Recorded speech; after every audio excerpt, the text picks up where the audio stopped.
So the idea that I want to talk about mainly is strategy based on the map and how to basically approach playing the map, mostly from a point of view of like what's going on in terms of where my resources are and where my enemy's resources are and what to do about that. I don't want to focus too much on civilizations here. So we picked Saracens on purpose just so we have a civilization without any kind of real economic bonus. They do have the market, and there's ways to definitely use that bonus to your advantage, but I'm not going to focus on that this game. And we see that the enemy is Chinese, which have their own unique bonuses and whatnot. This is an extreme AI, so I'm going to just kind of play normally and pause wherever to talk about what's going on. But I'm not going to focus too much on like what to do as a specific civilization versus the other civilization, because that's kind of a separate topic. We'll just focus on how to play my map, what's going on in my map, and what I want to do based on that. Okay, so beginning is standard. I'm just going to queue up some villagers, make a house, make another. Yeah, if I do certain things slowly, I'm not really used to talking very much while recording, so don't mind that.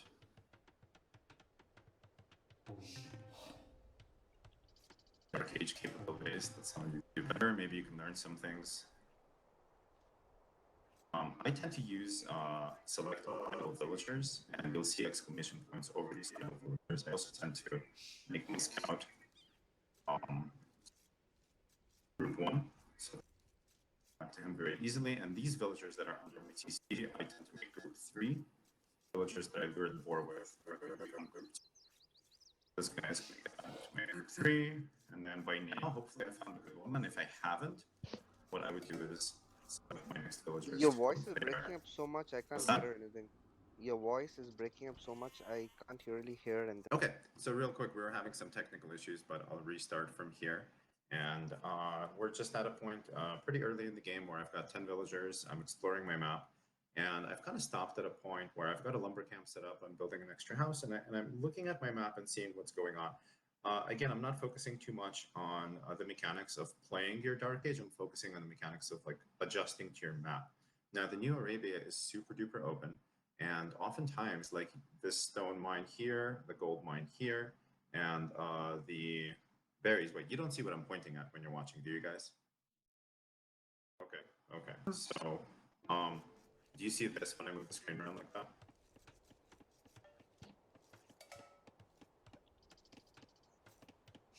I think you zoomed out too much, Indy, actually. So the zoom, Oh, so the view log I'm is not very more, zoomed out myself, so maybe that's an issue. Okay, so I'm luring a deer, and you can see kind of towards the front of my base that my berries are very exposed. I'll pause again. They're right here. The gold is towards the front, the secondary gold is towards the front, right? So I've got this map where none of my primary resources other than wood are going to be safe. And this is something that happens a lot on the New Arabia. So my initial thought is like, I cannot play it safe and careful and just wall everything in. That's just not an option. Everything is too exposed. So one of the things that I find really interesting about this new layout of the map is you basically have to fight for each resource and establish control over it and actually make some kind of strategic choices that allow you to use those resources rather than having them given to you and kind of like making them easy to defend. Therefore, you have a wide choice of strategies. So I'm going to immediately think that I'm placing my mill somewhere near my berries. That means my barracks will probably be pretty close to my mill, and my other production buildings will also be towards the front. This will help protect the villagers that are gathering those resources, but it's also going to actually slowly build a wall of buildings that I'm going to make around my base. And the wood lines at the back will be my natural walls back there. So we'll see how I adapt to this map. Okay, getting a boar, getting berries. My stars have been kind of messy here because we've been dealing with technical issues, and I'm also talking a lot. So you don't have to pay too much attention to that.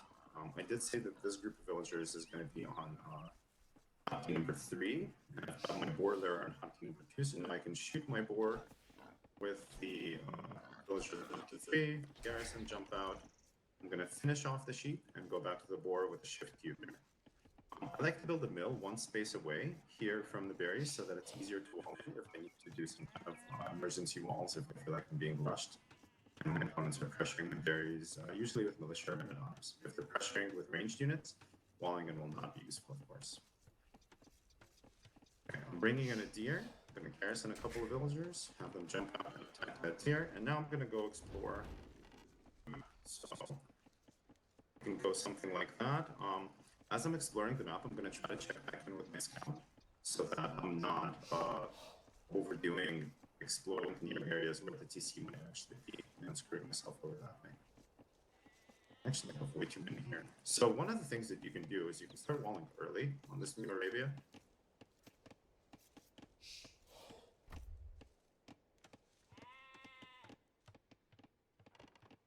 That's a great question. So I can actually do it right now. I'm totally distracted from details like that right now. Yeah, so that should be just in time. I don't think so. Gonna be close. Where's my other boar? Did I not find my second boar? This is a disaster start for sure. Here.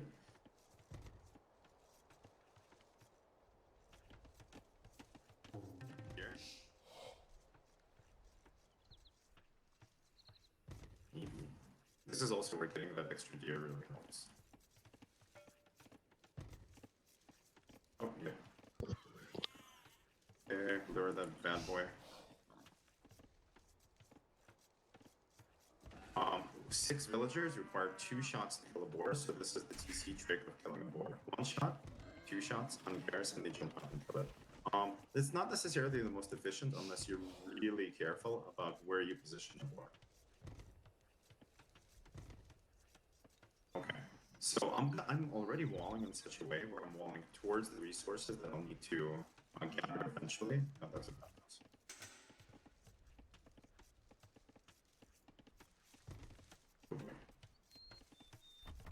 Okay, I'm up with my messy start over here. What do you guys want to see? You want to see me do men-at-arms, archers, scouts?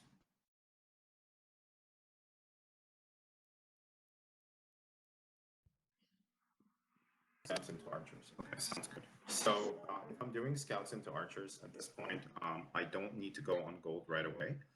I'll make a few scouts and then I'm going to transition into archers. And it's possible that I'll transition into skirmishers a little bit too. Depends on what my opponent's making. I'm playing versus the AI, which tends to just make counter units to what you're making. So we'll kind of see based on that. Let's put the scouts into archers. Okay. So I'm up. I'm going to put down my barracks towards the front. I'm going to continue walling just to make the game a little bit easier for myself, and I'm going to make a second lumber camp with these 5 villagers.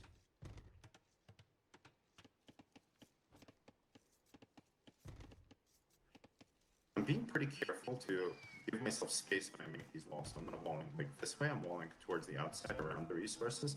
If I had more room, I might even wall like further away, but I'm trying not to be too crazy with that. Check on my scout. Still haven't found my opponent. Small stone mine, so it means my opponent is not human because that stone mine is too small.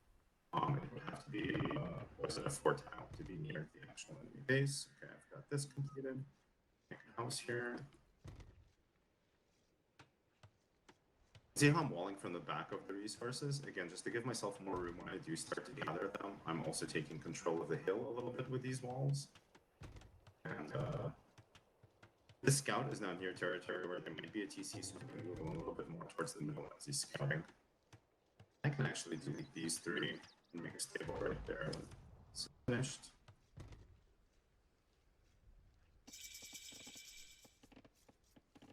Oh, these hills are so hard to see. So I can check if I can make walls here. No, I know that. Okay, that's a complete wall now. This is like one of the things that's also really awkward is checking for holes. So like for example, what I can do is I can click the villager to the outside. If there's a hole right there, the villager will walk towards it. Okay, I need to make farms, so I can transition to scouts. I'm making scouts. And I see that I found a major gold, even though my scout was idle. There's a major stone, so I want to keep exploring near hills and major resources. Don't want to explore near open land, because that's where the TC might be.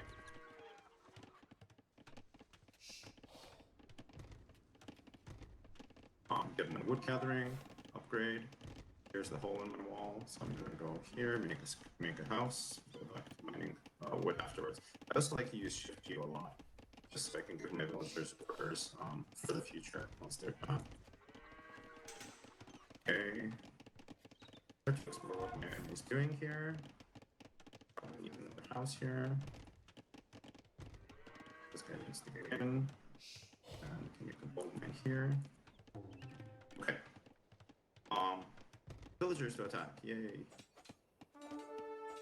This is for distracting purposes only. I see my enemies making archers. I click on the archer, see there's no upgrade, and the blacksmith is going up. TC, which is bad. Fix that. These Why guys not will just go here. focus? Next, I'm going into archers. This guy's stuck outside. What's up, Six? Why didn't you just focus on the archer and kill him? You had 2 scouts and there was only 1 archer. Because I'm distracted and I'm talking a lot. Alright. I mean, really, at this point, I'm being just a nuisance because he's got defensive units and there's not too much that I can do with him. Alright.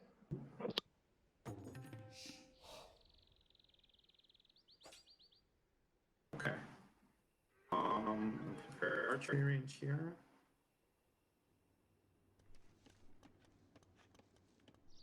Looks like it's not being used. Oh boy. Disaster strikes. So this is probably something that happens to all of you. You're paying too much attention to your base. You don't pay attention to your units. They run into TCs. As you see, it also happens to me. So at this point, I know that my enemy is making scouts, skirms, archers, and even spears. And I was making scouts. Scouts, like this is a very mixed army, right? He is really open. So scouts are still doing good for doing damage when the enemy is not walled, which the AI never walls. So scouts are good for that. But also massing up a ton of archers is really good for dealing with things in general and sniping villagers later in the game. So if I'm going to be going archers, which are actually good with Saracens because you get a bonus versus buildings as well, I want to start to mass up archers now. So I'm going to make 2 ranges and I'm going to keep sending villagers to gold to create the 2-range production. And I'm going to play defensively because I've just completely thrown my army away, done no damage, maybe distracted him just a little bit. And there's no way that I can do any damage in the near future. So that's my plan right now. I also have scouted some of my opponent's base, and I know that he's got a forward gold and stone, which might be points for me to pressure later. I also know where his wood line is. So this is kind of the information that I'm working with here. Oh, shit. That.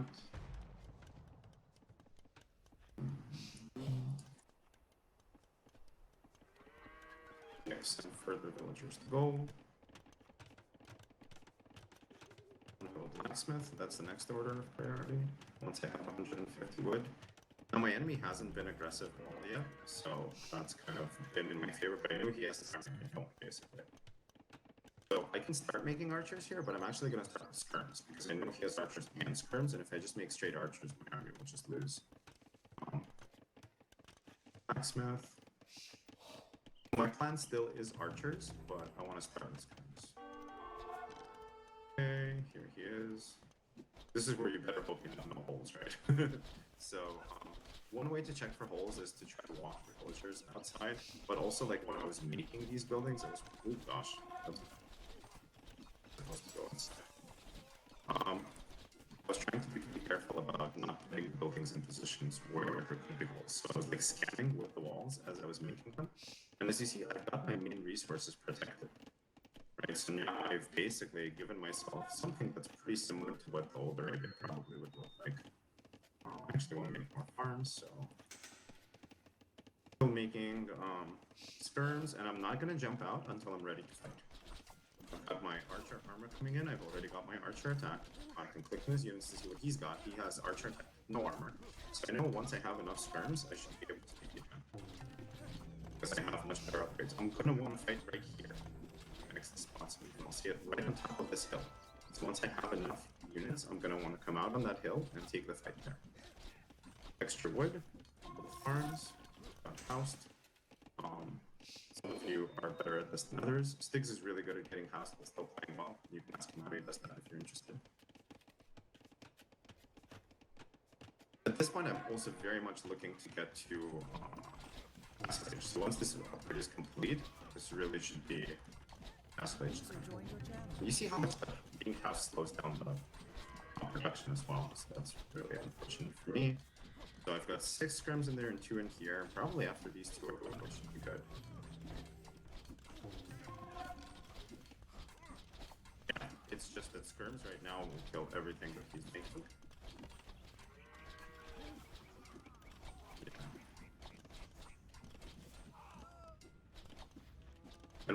since I'm floating a lot of gold, which will happen to everyone, is make my market.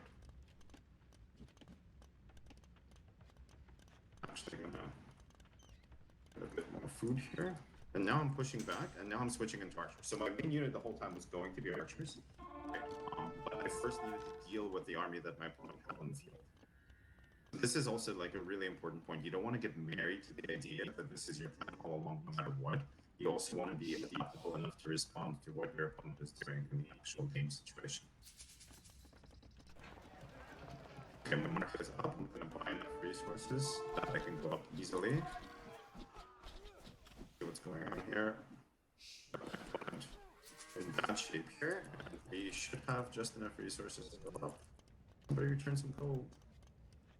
Okay, now that I have enough food, I don't need to reseed all my farms immediately.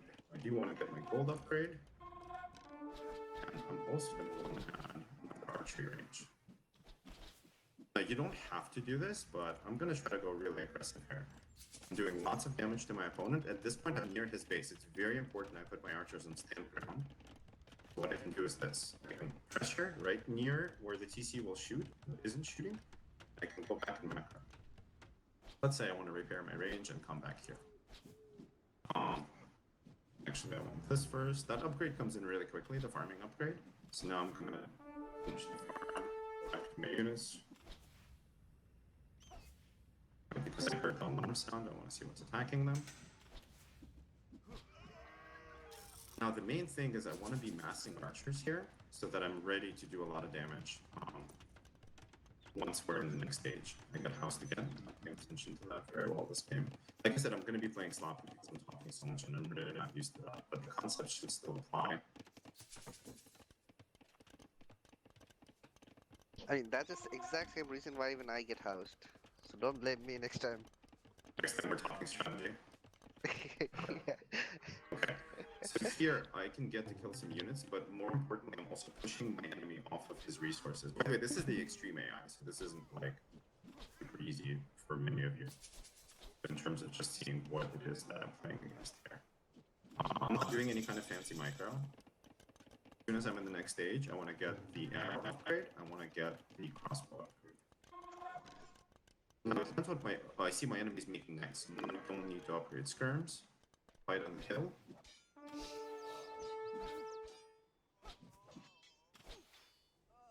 Chase these skirms. Archers do damage.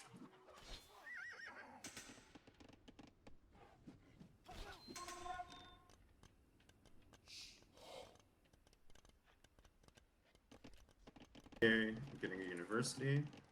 Check back what's going on here. We're still doing damage. I want to fight in tiny little areas where the knights can't get a lot of surface area enemies. So I'm backing up towards the woodline as I'm fighting. I'm going to make this army control 1. Army control 2.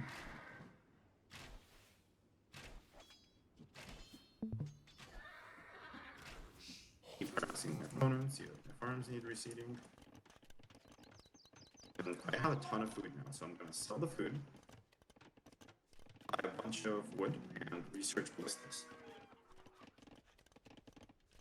Once I have ballistics, I'll be able to pick off enemy villagers really accurately. Now I go back to archer production. At this point, I need a lot of gold.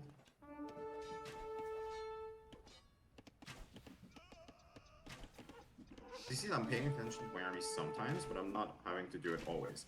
One of the things you want to do with archers is kind of like what I'm doing here. You split up your archer groups and are harassing multiple areas. Oh, can we prevent that TC from going up? Maybe. Oh, he cancels it. Uh-oh. This is nice. He's doing a counterattack against this area. I've got 4 idle bills. It's a perfect amount to make a TC with. So I'll just buy more wood. Get a TC here. Being housed all game this game. At this point, I'm gonna make this villager control 4, so I'm assigning him to always make houses. And you see the archers on stand ground, they're just doing my job for me. Can I run through here? No, I can't run through there. So running towards the tower is kind of suicidal, but I'll stand them right outside the gold. Another useful thing, I'm gonna get these guys to stop moving. So if I press this button, this selects all idle military.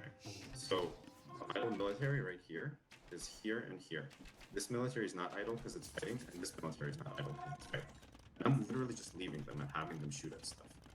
I see that they're being hit by skirm. I'm going to move them onto a hill, fight strategically, and take down the skirm with the extra bonus damage from the hill.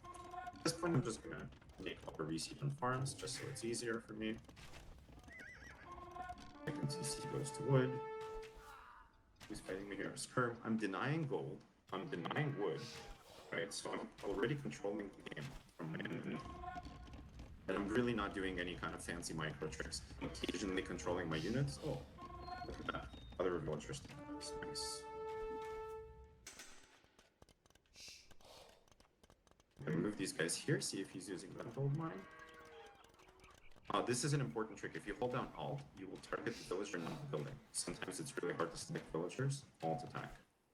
I have enough resources for thumping, so I'm gonna get that. I'm sending way too many guys to gold at this point, but I do have enough for a second TC. So now I'm gonna make another TC here on this other wall. Intercepting a bunch of villagers. As you see, we're doing tons of damage to our opponent here. Just chasing him away from his resources while having secured our resources.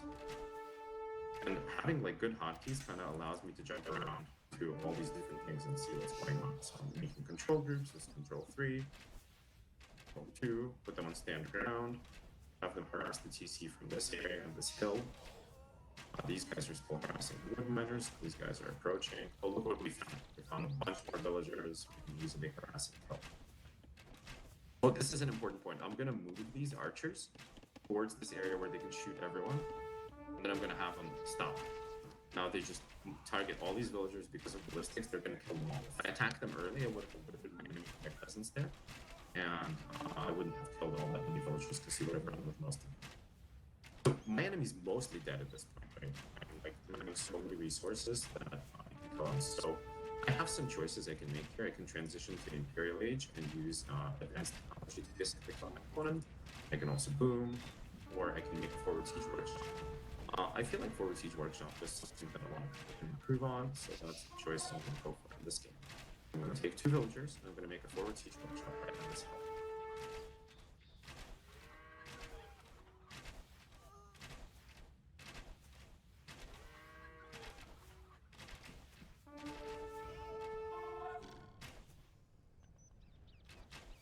At this point, I'm just trickling units in towards the front because I have map control, and I am not afraid to do so. Otherwise, I could mass up units inside my base or on top of the hill. Again, like I said, my gameplay here is really quite sloppy. I'm not spending my resources a ton because I'm taking a lot of time to explain things, but I'm just trying to make good strategic decisions, even with some sloppy macro and micro. This should work fine. I noticed they didn't have the second wood upgrade. I'm going to get that as soon as I finish my lumber camp. Okay, move this group here. Here, this group is here. Again, put them on stand ground. I'm going to put them. Oh, there's a TC here now. I was going to put them between these mines, but still, I can deny this resource here with archers. I can deny this woodland here with these archers. I see where the line is. This is such a cheat, really. Earlier in the game, you kind of have to have a feel for what that range is. I'm going to make 1 battering ram to start battering down buildings. And actually, these villagers can even start stealing his resources. This villager, I'm going to do another kind of like advanced thing. Actually, I'm going to buy stone for this. So I'm going to start to make watchtowers. Rather, what are these things called? Outposts. I'm going to start to make outposts around his base to see what my opponent is up to. Oh, Mangano. This is a really nice play for him. Really nice reaction to being attacked by archers in general. If you can threaten him with the siege ram. I'm running these archers. Not siege ram, but regular RMU. Rams are actually really good versus siege, so that worked out really well for me. I'm gonna now start to pressure with Manglos, and I'm gonna queue them right onto the TC.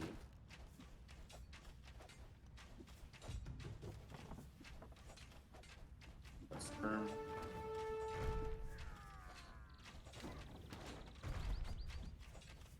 This guy can repair this ram. And these 2 villagers, actually, I sent them from somewhere to collect this gold. They're just gonna start to make random houses here. which is actually really annoying. I noticed I have the resources for him. Click up, harassing me on while I do so. I know that he was collecting some resources in here. I'm gonna keep exploring the map with this villager, making outposts, and it would be nice for me to do the same thing on the other side. So I'm gonna go here, start making outposts to explore what's going on with the rest of this map. I select all my idle villagers, and I'm just gonna make more farms. Really, I could have gone to stone a lot earlier, but I'll do that now. Get my stone mining upgrade. Never got my wood upgrade. Got my farming upgrade. Aha! Look what we found with the watchtowers. Now we're going to take a group of archers and go kill these villagers.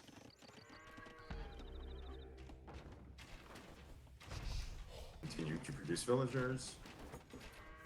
Harassing enemy from all sides, denying a lot of resources. So this is like, you know, I haven't really done a lot of tricky things other than just trying to make good strategic decisions and not even controlling everything very well, and my ally is like really screwed. And he's actually just giving up. He could not comprehend. What did he say? I could not comprehend mine folks' speech. Oh, that's difficult. Yeah, difficult. I understand. I understand why you abdicate, young Jiang. So let's take a look at kind of the post game. I've got incredible map control just with these forward buildings, the forward armies, and the watchtower outposts, that I'm creating everywhere. I've taken control of my resources by walling them in from the beginning. I've got these 2 wood lines I've been controlling from the beginning of the game. I've got holes here. I got house throughout the game, so, you know, to be more relatable to what a lot of us experience. When I'm playing on my own, honestly, I need no distractions and I need to focus big time. I'm not talking, I'm not doing anything like that. If I want to be able to win games at like 1500 elo, it's like super focus, super high speed APM, quick decision making. If I play at this kind of like slowish pace for me, I never really win at those ranks. But I was able to highlight a lot of kind of like good strategic decisions in this game to actually make a map as open as Arabia. And let's take a look at the choices that our enemy made. So this is their starting town center. Their resources are here at the front. By the way, can you guys see where I'm moving my screen when I show this or no? Okay, so let's take a look. The starting town center is being attacked by my mangonel. If we go a little bit up from that, we see where my siege workshop is. There's a gold mine that is his extra gold. And a little bit up from where my battering ram is attacking his stables, there's a stone mine and his primary gold. So his resources, a lot of his primary resources are also kind of spread out in the direction of the enemy, which is me, which is bad in this case. He does have one safe stone by his TC on the right side of the map. So that one, I really like how the TC placement was done there by the AI because it's placed in front of the stone. And by in front, I mean it's in between where the enemy base would be coming from and the stone. So you see that my archers that are standing there cannot attack the villagers that would be gathering stone because the TC is in their way, right? Unless they go all the way around to the back of the stone. For example, that tower that's protecting the gold, quotes protecting, is not actually protecting the gold because my archers are able to stand to the outside of the tower's range and still shoot the gold miners. So this is like really important. The TC, great placement for mining and protection. Tower, terrible placement for mining and protection, right? So these are just things to pay attention to. And so this is interesting. I feel like what's happened to Arabia is we've gotten this trade-off for safe wood lines and unsafe gold mines, stone mines, and often berries.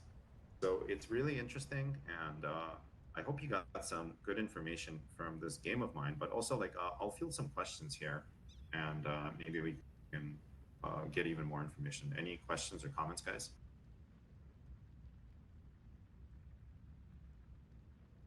I just didn't get to it. Honestly, I was just so focused on resources and denying resources. In a normal game, I would. I absolutely would. But that's legitimate. The other thing is like depends what you're going for. If you're going archers and your enemy is making ranged units, then going for relics is less useful because your monks are worse versus ranged units. If your enemy is going knights, monks are also good versus knights. So going relics makes even more sense because you'll want those monks for conversions anyway. So that's just kind of a thinking point there. Yeah, I noticed that you upgrade the ballistic before thumb ring. So do you think that should be the this order? Because I usually upgrade thumb ring before ballistic. I would say that's really important. Ballistics allows you to have extremely effective ranged units without having to micromanage them a ton.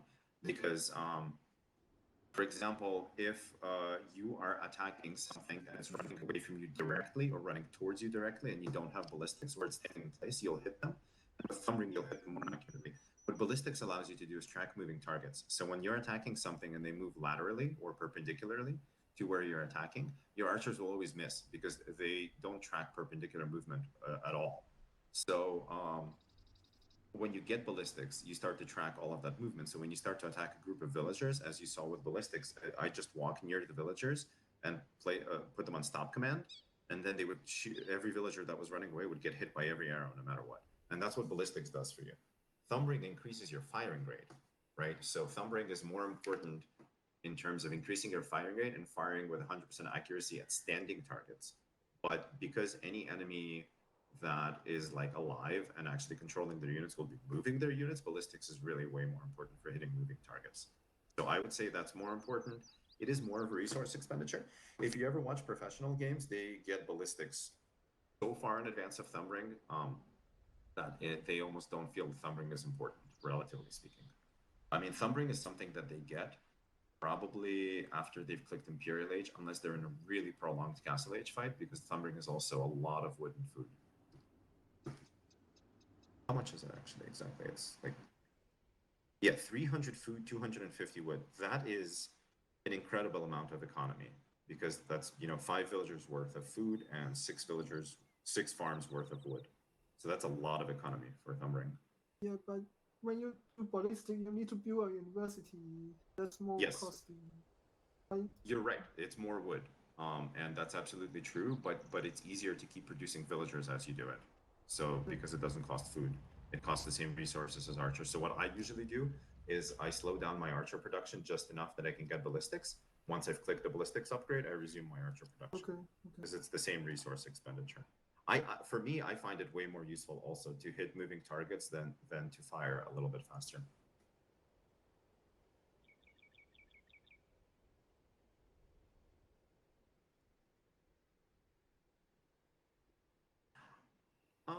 I could have definitely done that instead of walling to the wood line near my third TC. Yeah.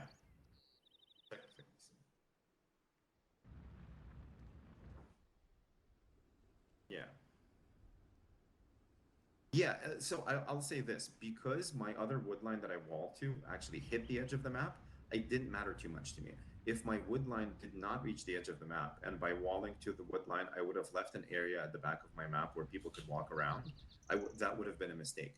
Because then you allow the enemy to walk behind the back of your base and attack you from the back of your base.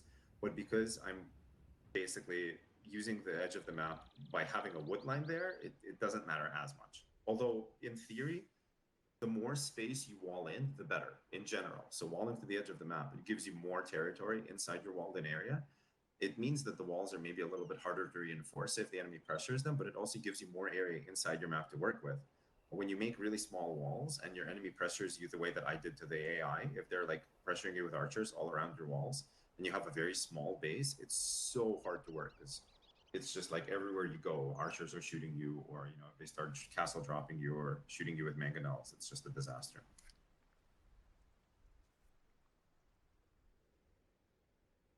Yeah. So any other questions about Arabia in general? For example, you go to university before the town center, the second town center. So do you think that's general, or it depends on the situation? It's definitely situational. So if you're playing against an opponent that is aggressive, this is definitely the decision you want to make. You want to power up your army as much as you can, because if your opponent is really pressuring you and you're putting down town centers, but then they're like have archers on the back of your woodlines and you can't gather resources from them anyway, your town centers aren't worth that much. So it's better to upgrade your army first. If your opponent is playing more passively, or if your map allows you to make your base in such a way that it's easier to defend, I would say that it's okay to go for TCs first. The thing is, this Arabia is super open.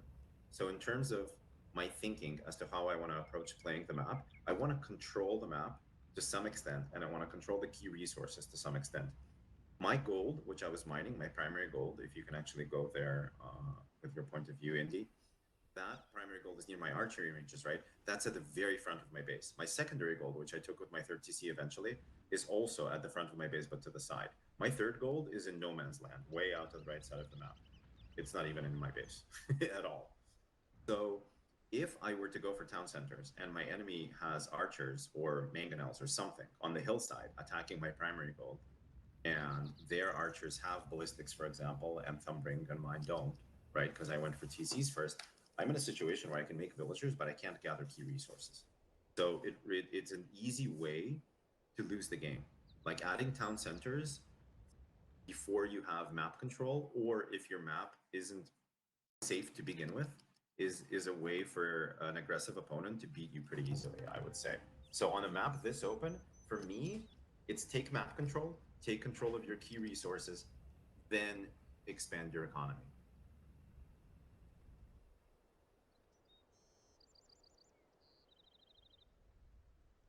Yeah.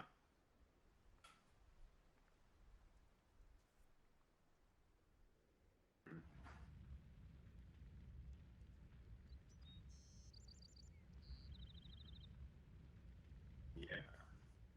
And this is something that definitely happens on New Arabia. You get pushed off of your main resources, and your other secondary goal is also to the front, and you can't safely take it. Now, it depends what your enemy is making. Like, if your enemy has all archers, I would transition to skirms for sure, um, and try to basically beat his army and then put down a town center somewhere which protects the gold. Like that primary gold of mine, there's no safe place to put it. Well, actually, where I put my third range, I guess I could have put a town center there because that would be in front of it and protect it. So I could have done that. Um, but it really does depend what your opponent's making. This is what you described is a great way to win a game in Arabia. If you're able to push your enemy off of their gold resources completely, and you know, like for example, let's say you're playing archers, then the enemy that gets pushed off the gold resources makes skirms. But at that time, you've built a forward siege workshop and you added mangonels. Mangonel plus archer beats skirm. So you're putting your opponent in a position where they don't have gold, and you are countering their counter unit. So instantly, they're in a position where they have to do something really creative, which for me then would be to try to expand sideways, far away from where my opponent's siege workshop is, because the problem then becomes their mangonels versus my skirms versus like their archers I can deal with. I can't deal with their mangonels. So I would try to expand to the gold that you see on the outskirts of the map. I'll use the clock thing. There's one at about 2 o'clock on the right side of the map. That's my third gold actually, and then there's another gold that is sort of towards 9 o'clock, but not in the corner on the left side of the map. If I knew about those golds, that's where I would try to go. And something else that I could do if I had the awareness to do it is to try to send some units to scout out any kind of resources on the sides of the map that I could actually sneak out to while my opponent is pressuring the main resources in my base.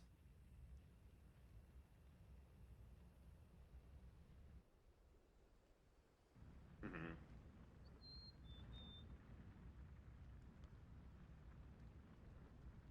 Mm-hmm.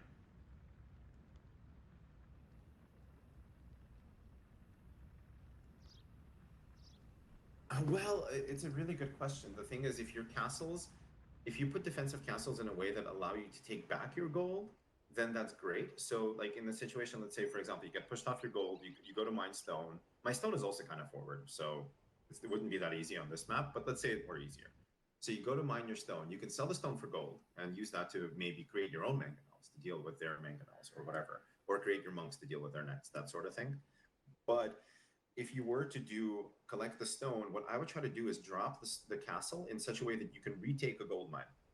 So, and that would require you to make enough counter units. So if the enemy has knights, you would need to make enough pikemen, which don't cost gold, and then use the pikemen to do a really big push. Even if you lose a bunch of units and some villagers to make that castle, you can retake your map. That's worth it. But if you just make your castle somewhere inside your base and prevent raiding, but don't retake resources with the positioning of the castle, it's not going to do that much for you.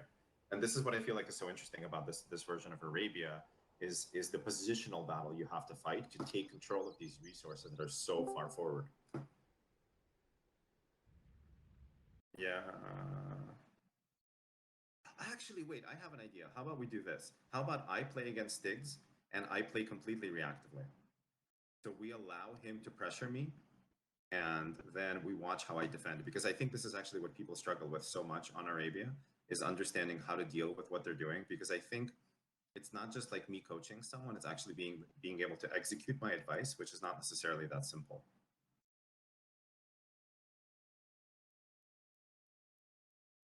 Oh, damn it. Sure. Okay.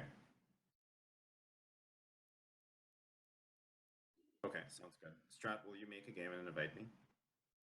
Sure. Okay. And let's also do take your favorite civ that you feel like you're strongest with, and I'll play something kind of standard without a bonus, so I'm not having like a bonus to what I'm doing against you. Or I can even play a civ that people want to know how they defend or whatever. They don't play in Arabia. Yeah.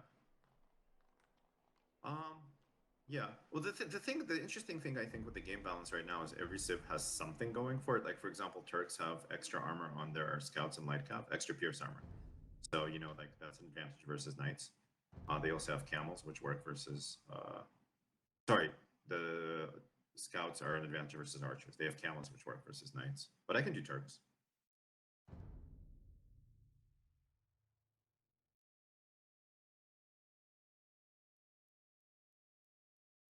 Mm-hmm. Yeah, that's true. Yeah, I'll do Turks. Sure, why not? No, because I was going to beat me regardless what I hear. So Yeah, you can listen to it. It's fine. You can try to adjust basically. You're like, oh, he's gonna do that. Okay, I have to counter. We'll see.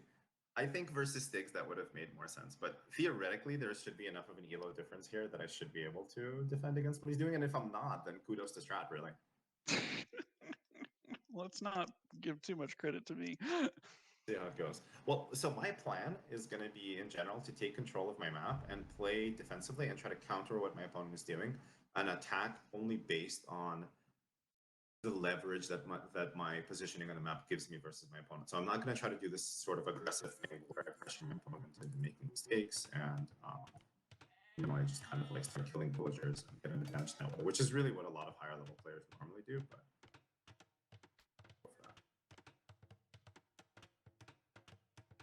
okay, exploring the sheep, and exploring rings of the town center, sending a scout in big rings. What's that? Okay. So, Strat, you're gonna hear what my base looks like based on this. But so I already see that I have forward berries and 2 forward stone, and I kind of know that this means I might actually have some safe golds if both of my stones are forward. And I do see one of my golds towards the top of my base. I found some deer. This is something I like to do in a lot of my games. Is like when I just stumble across the deer, I just start looking.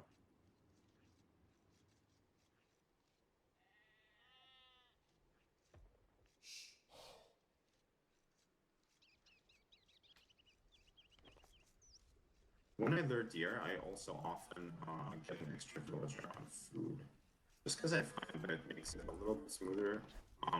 Villagers don't return food from deer very quickly, so part of the problem becomes that the food intake isn't quick enough without force dropping food from the villagers when you have someone collecting deer. There it goes. Don't have enough food. I garrison all my vills and I bring them back right away. What you can do at this point is just grab one of the gatherers and send him to wood, make up for the fact that too many on wood.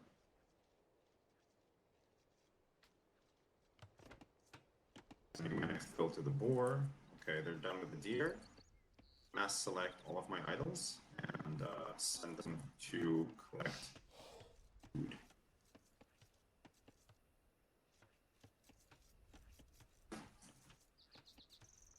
I'm actually going to start walking nice and early to start to take it. Ooh, uh-oh, uh-oh.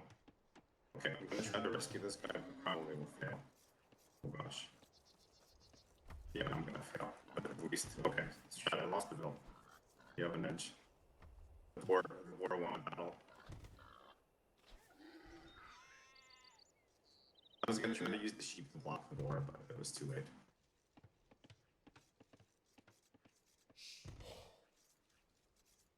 Okay, a lot of my maps scouted, but I still don't see my second sheep, so I'm just gonna go to all of these dead spots. This is where that sheep could be.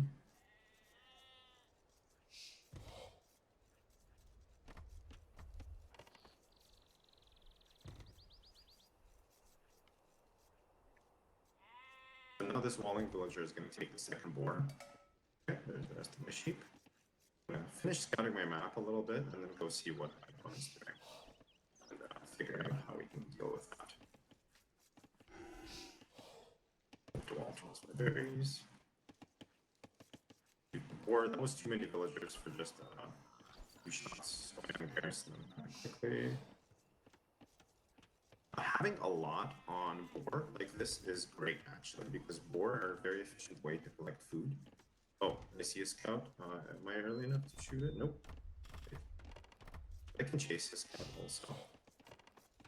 When you're chasing someone's scout, just be careful if they're not quick. Good job, Strat. Because then they're going to do more damage versus you than you do to them. Since I've taken more damage than that, I'm going to go back to exploring. And if I see that his scout sees me, I'm going to try to run away.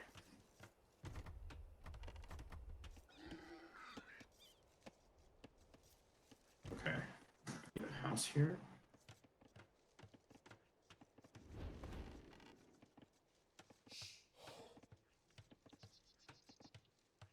Got a sheep. This villager I'm going to send to also start walling. And I'm exactly at 20 population here. I'm getting loom. I'm going to try to go up with this. Loom is also really important. If you feel like you have an aggressive enemy that might attack your villagers that are walling, you know, you can definitely get loom earlier, just so that their scouts don't get killed. Oh, not quite. Okay, I'm gonna make one more villager. Oh god, that was a bit of a disaster of the TC.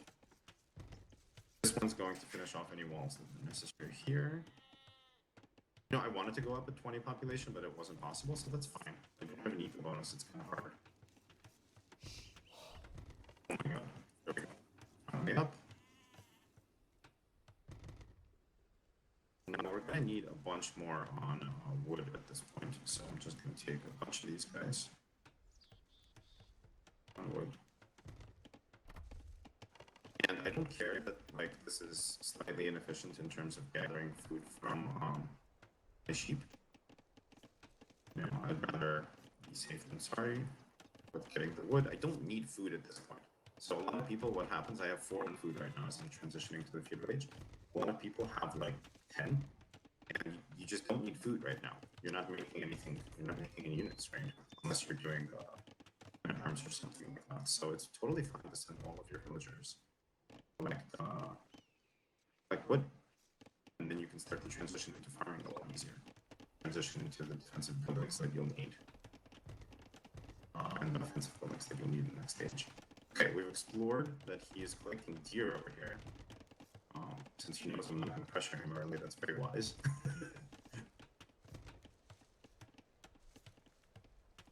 Okay, so this is definitely a way to play Arabia. You know, like I'm hitting feudal age and I'm full wall, right? My enemy is not supposed to know this, but if my enemy, you know, does know this, like they can adapt to it accordingly. And then I'm gonna basically go for stables because this is the unit that is actually the one unit that gets a bonus with Turks. And I'm gonna transition into making farms. Also really important to get that wood upgrade. I'm pretty low on food at this point, but I should be okay.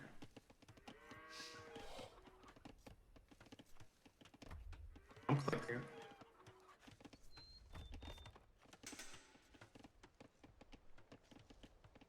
Am I missing a sheep?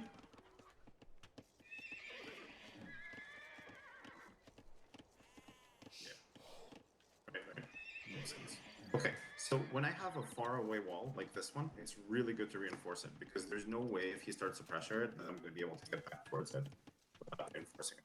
And you see that even though I have a stable, I'm not actually making any scouts right now. That's also fine.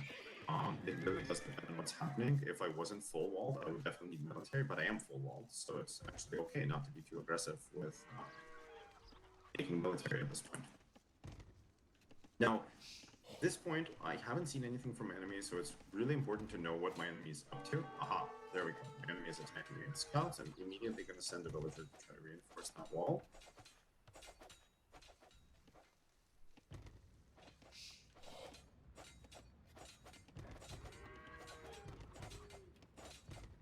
And I can also make units that can counter that. This is really far away, so I may as well also add another layer of reinforcement.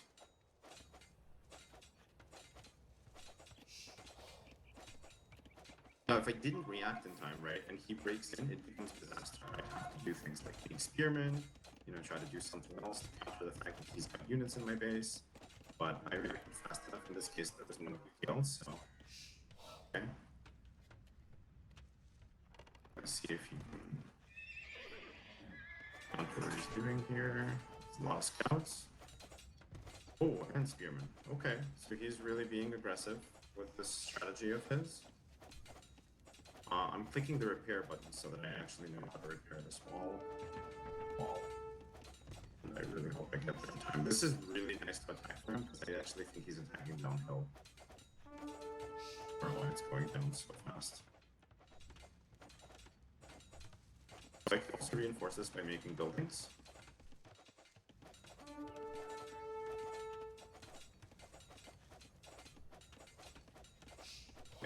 And none of this area is fully reinforced. Now we see that he's basically attacking me with scouts, so another thing we can start to do is add ranged units.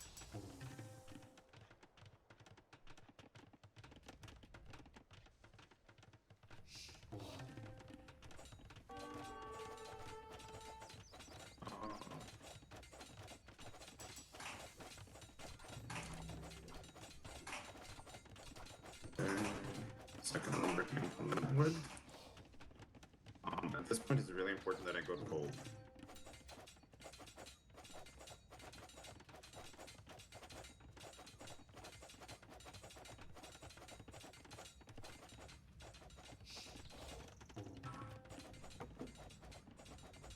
Now, if I hadn't repaired these things in time, I'd definitely be screwed just to him pressuring the walls. So it's nice that he's doing that because if he wasn't doing that, his units are just idle and just there for no reason.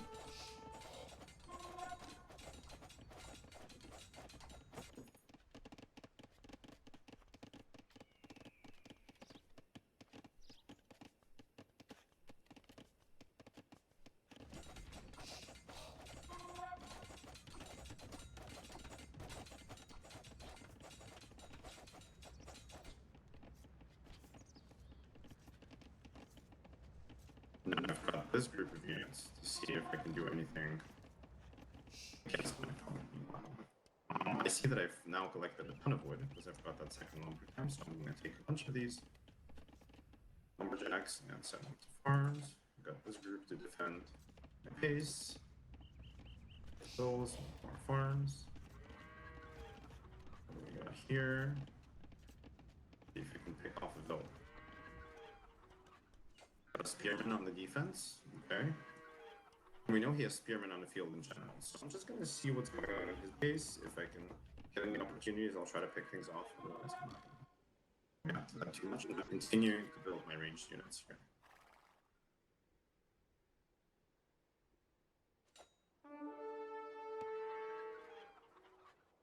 Okay, he's chasing me with the scouts. There's way too many for me to fight, so I'm just going to run away. I don't know, I can also explore the map.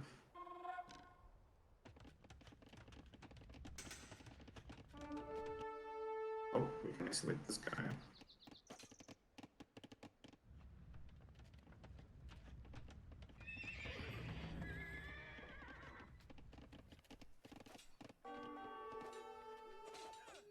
Nope, he's done a nice round with the villagers. Good job.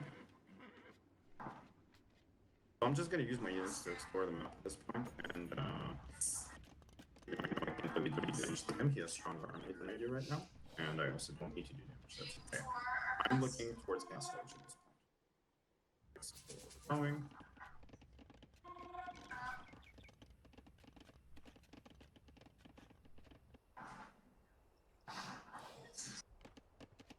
And I'll make one more villager. And this villager to start to make houses and reinforce this wall. Easy.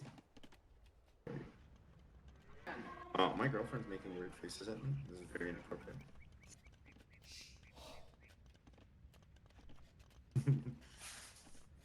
Alright, so we're transitioning to Castle Age. This is not fast. Like, I could have done certain things more efficiently. I probably didn't really need to make this count, so I was going to make 21 minutes is not fast. I feel like a skilled player will definitely get there quite a bit faster. But we do have a good economy set up at this point, and we're able to go for a pretty strong unit composition once we get to Castle Age, which I can mess up, which is the crossbow. Turks do get fully upgraded crossbows, but they do not get the arbalest upgrade. So, you know, if I want to in this game, I can switch to cav archers. If I see my enemies doing something terms, I can also play knights because Turks have good cavalry. What Turks don't have is good counter units, so that is not an option for me in the future. This is a nice spot for my TC. Here on the gold, I can make a TC protecting the gold and collecting these couple of deer. I can also, I can't really make a good one on the, because of this hill, because things can attack from downhill. I can make another TC in this area near my main gold and my woodline. So that's also kind of a plan for the future. And I want to use these scouts that are on the map to see what my opponent is up to.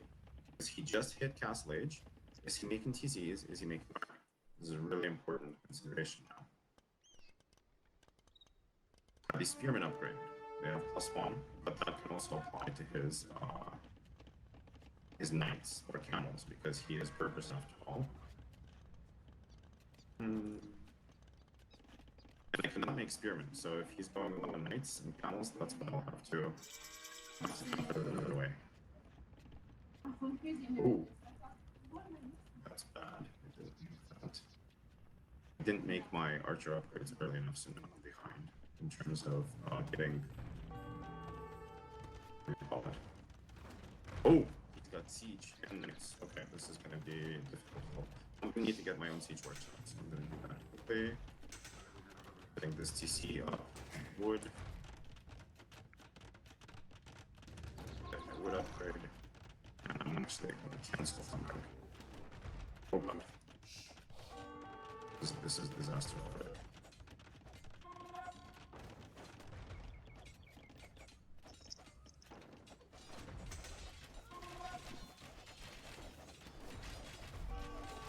Notice that when I'm queuing up the mangonels, I'm having them come up inside. As soon as these villas are done with the TC, I'm going to come up inside.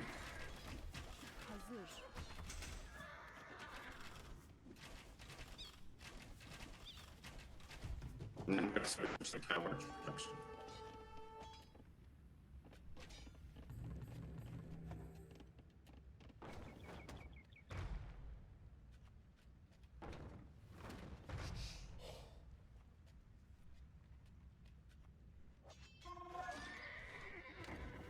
So my goal now is to defend with my slow units and attack with my fast units, right? Already doing some damage here. And I've got my siege units and my crossbows to defend. And I'm gonna need to attack with my cavalry.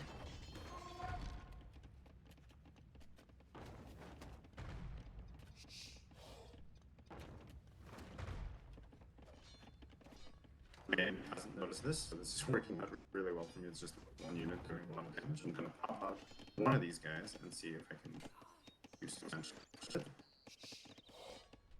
Notice I'm not holding the third TC at this point because my enemy is pressuring me, so I'll need to fight pretty carefully here.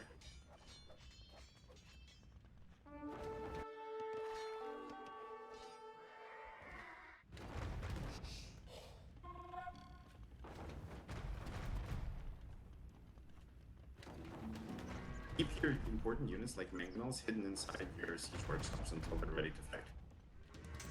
This is super important. Really important to prioritize ballistics at this point.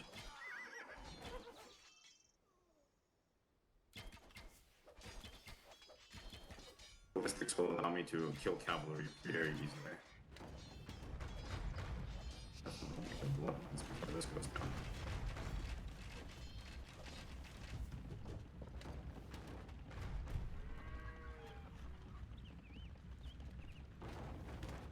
Attack ground is really important with. Ooh, nice, we got one. Oh no! Oh, that's in range.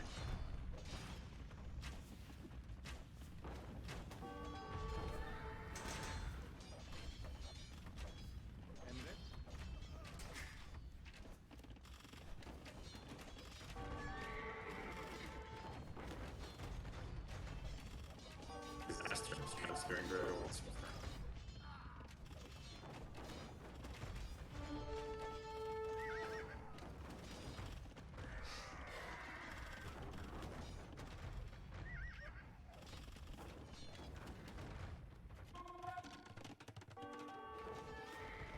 Okay, now that we've cleaned up the cavalry, we can send these guys out.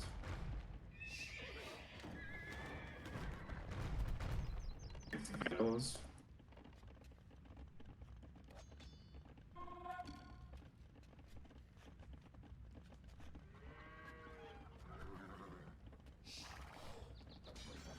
If I can win this game, that would be pretty impressive actually, because he's really put me in the back foot here.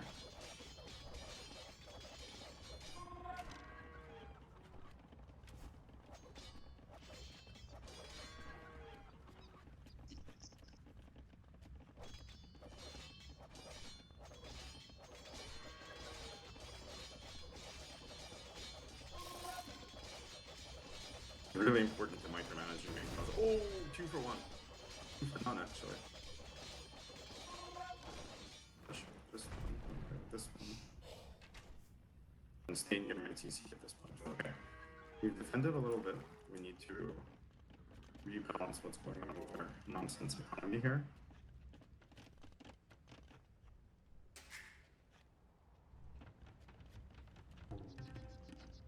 Okay, need more farmers.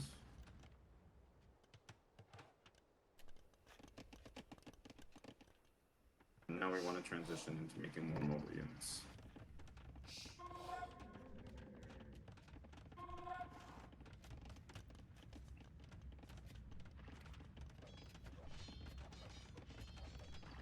There's a lot of cavalry still, so we're still in trouble.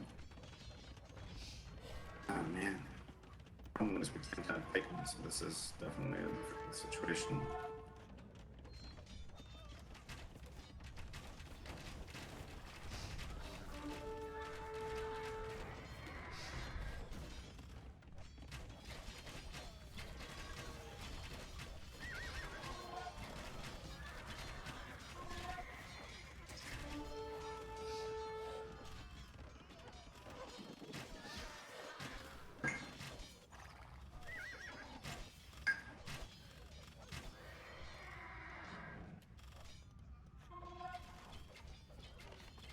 I'm still making bills and I'm still fighting back, even though he's attacking and doing more damage.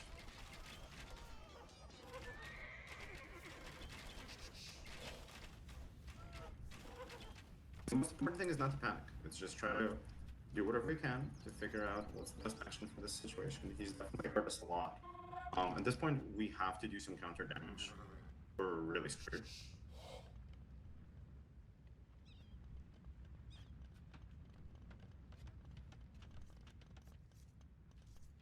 I have to send all of my metals to wood.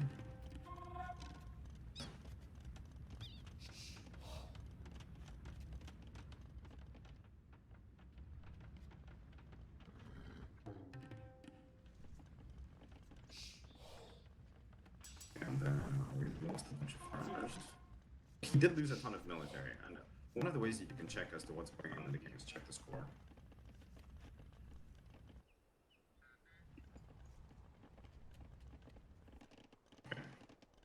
We're going to see what we can do with these archers as we see what we can do here as well. Moving into the center of this area, stop command.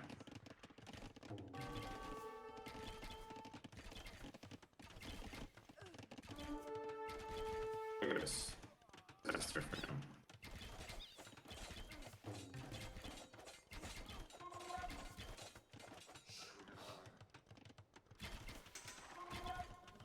and annoying. This is the nice thing about having mobile attack units. Oh, you know.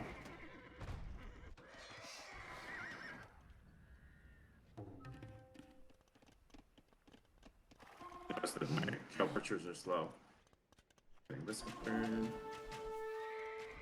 The archers.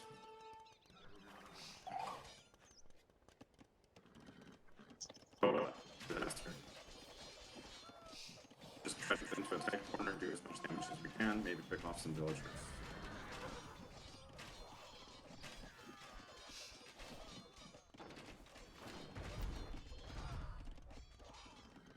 Back home, we're still making units, we're still making villagers.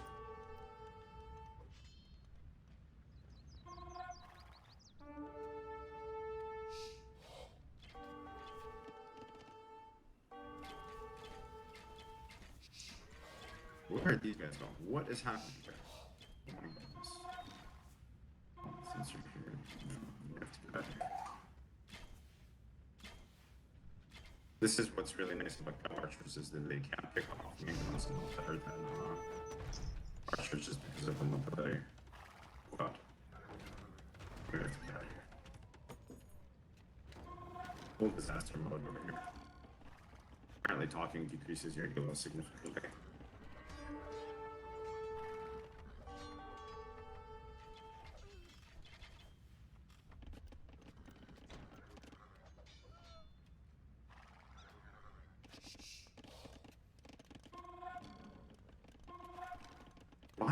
I don't know what's going on with my control keys, but like my control keys are just not going to work. I could really use a market at this point just because of how much my ego is gotten, but I can't even afford it. Okay, I want to use at this point my current tactics as much as I can.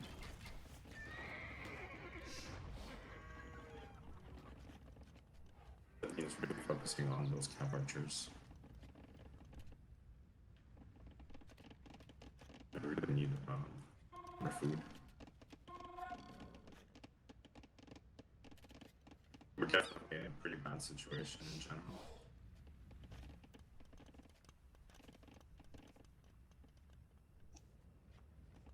Really, this is kind of like one of those spots where if my opponent doesn't make mistakes, they should win.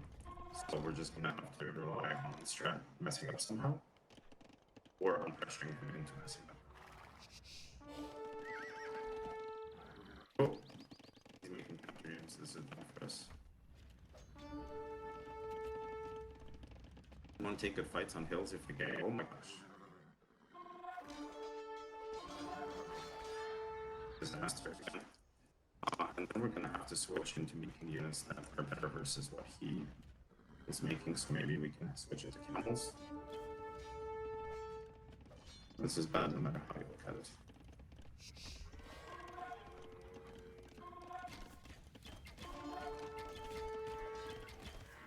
It's space, that's why we want to fight with ancients.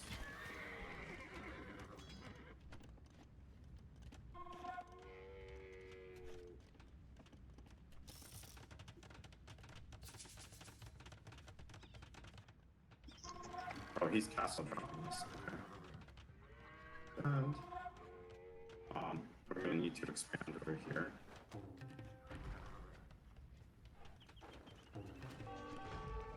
I mean, I think we're dead, really. He just has so much more population than us. Oh my god, I don't have the final. This is just disaster. I never got lucky. This is why we've been doing so badly with our fights.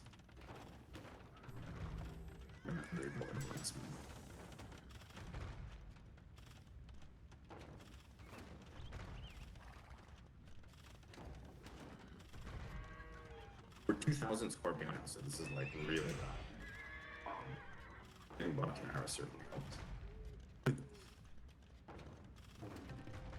Chad's done a really good job of pressuring this and making counter units. Of course, here what I'm doing is really helpful, that's for certain. But nevertheless, a lot better than him.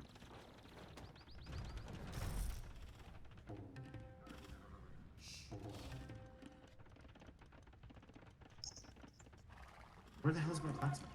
Oh my god.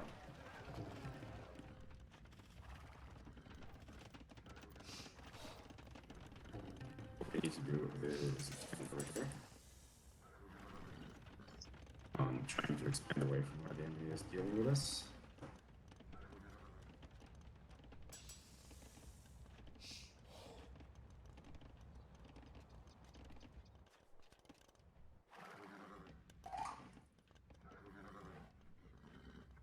And we're going to try to get a bigger economy than him. Yeah, you can hear everything I'm saying, so this is like, this really doesn't work very well.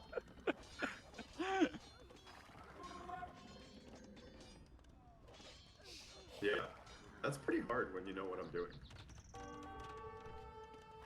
It's about the only way I can compete with you.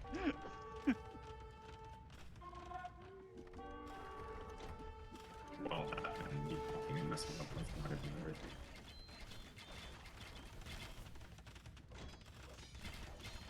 Oh my god, are you gonna get that? Oh my god, full disaster. Okay. GG. Well, that's a huge advantage, isn't it? When you can hear what I'm doing. Yeah, it is.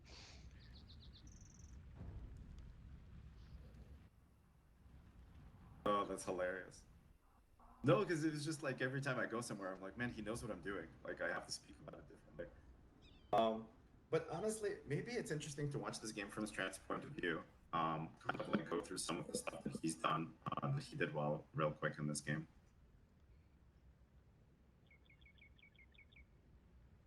Okay.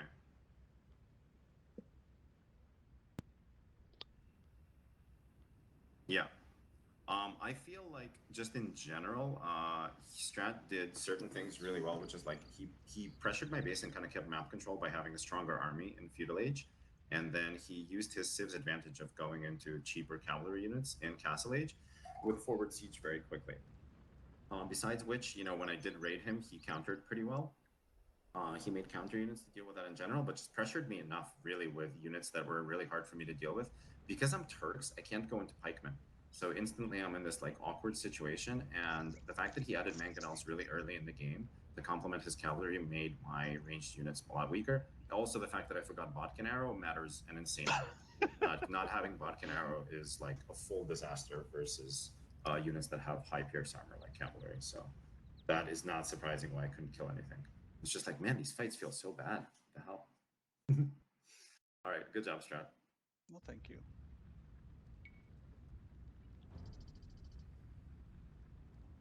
Let's do maybe Strat. I don't know what's the easiest way to do that, so Strat can talk about it.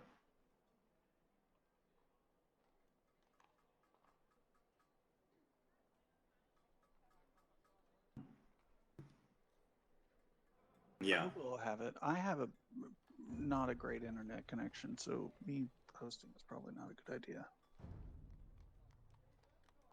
I'll try it. Okay. Uh, So should I stream it? yeah, you have when you spectate, you have the record. I think you can play it and yeah, you have the record.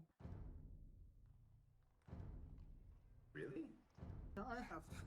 Yes, you should have to. You can get the rec from like AOE2.net actually.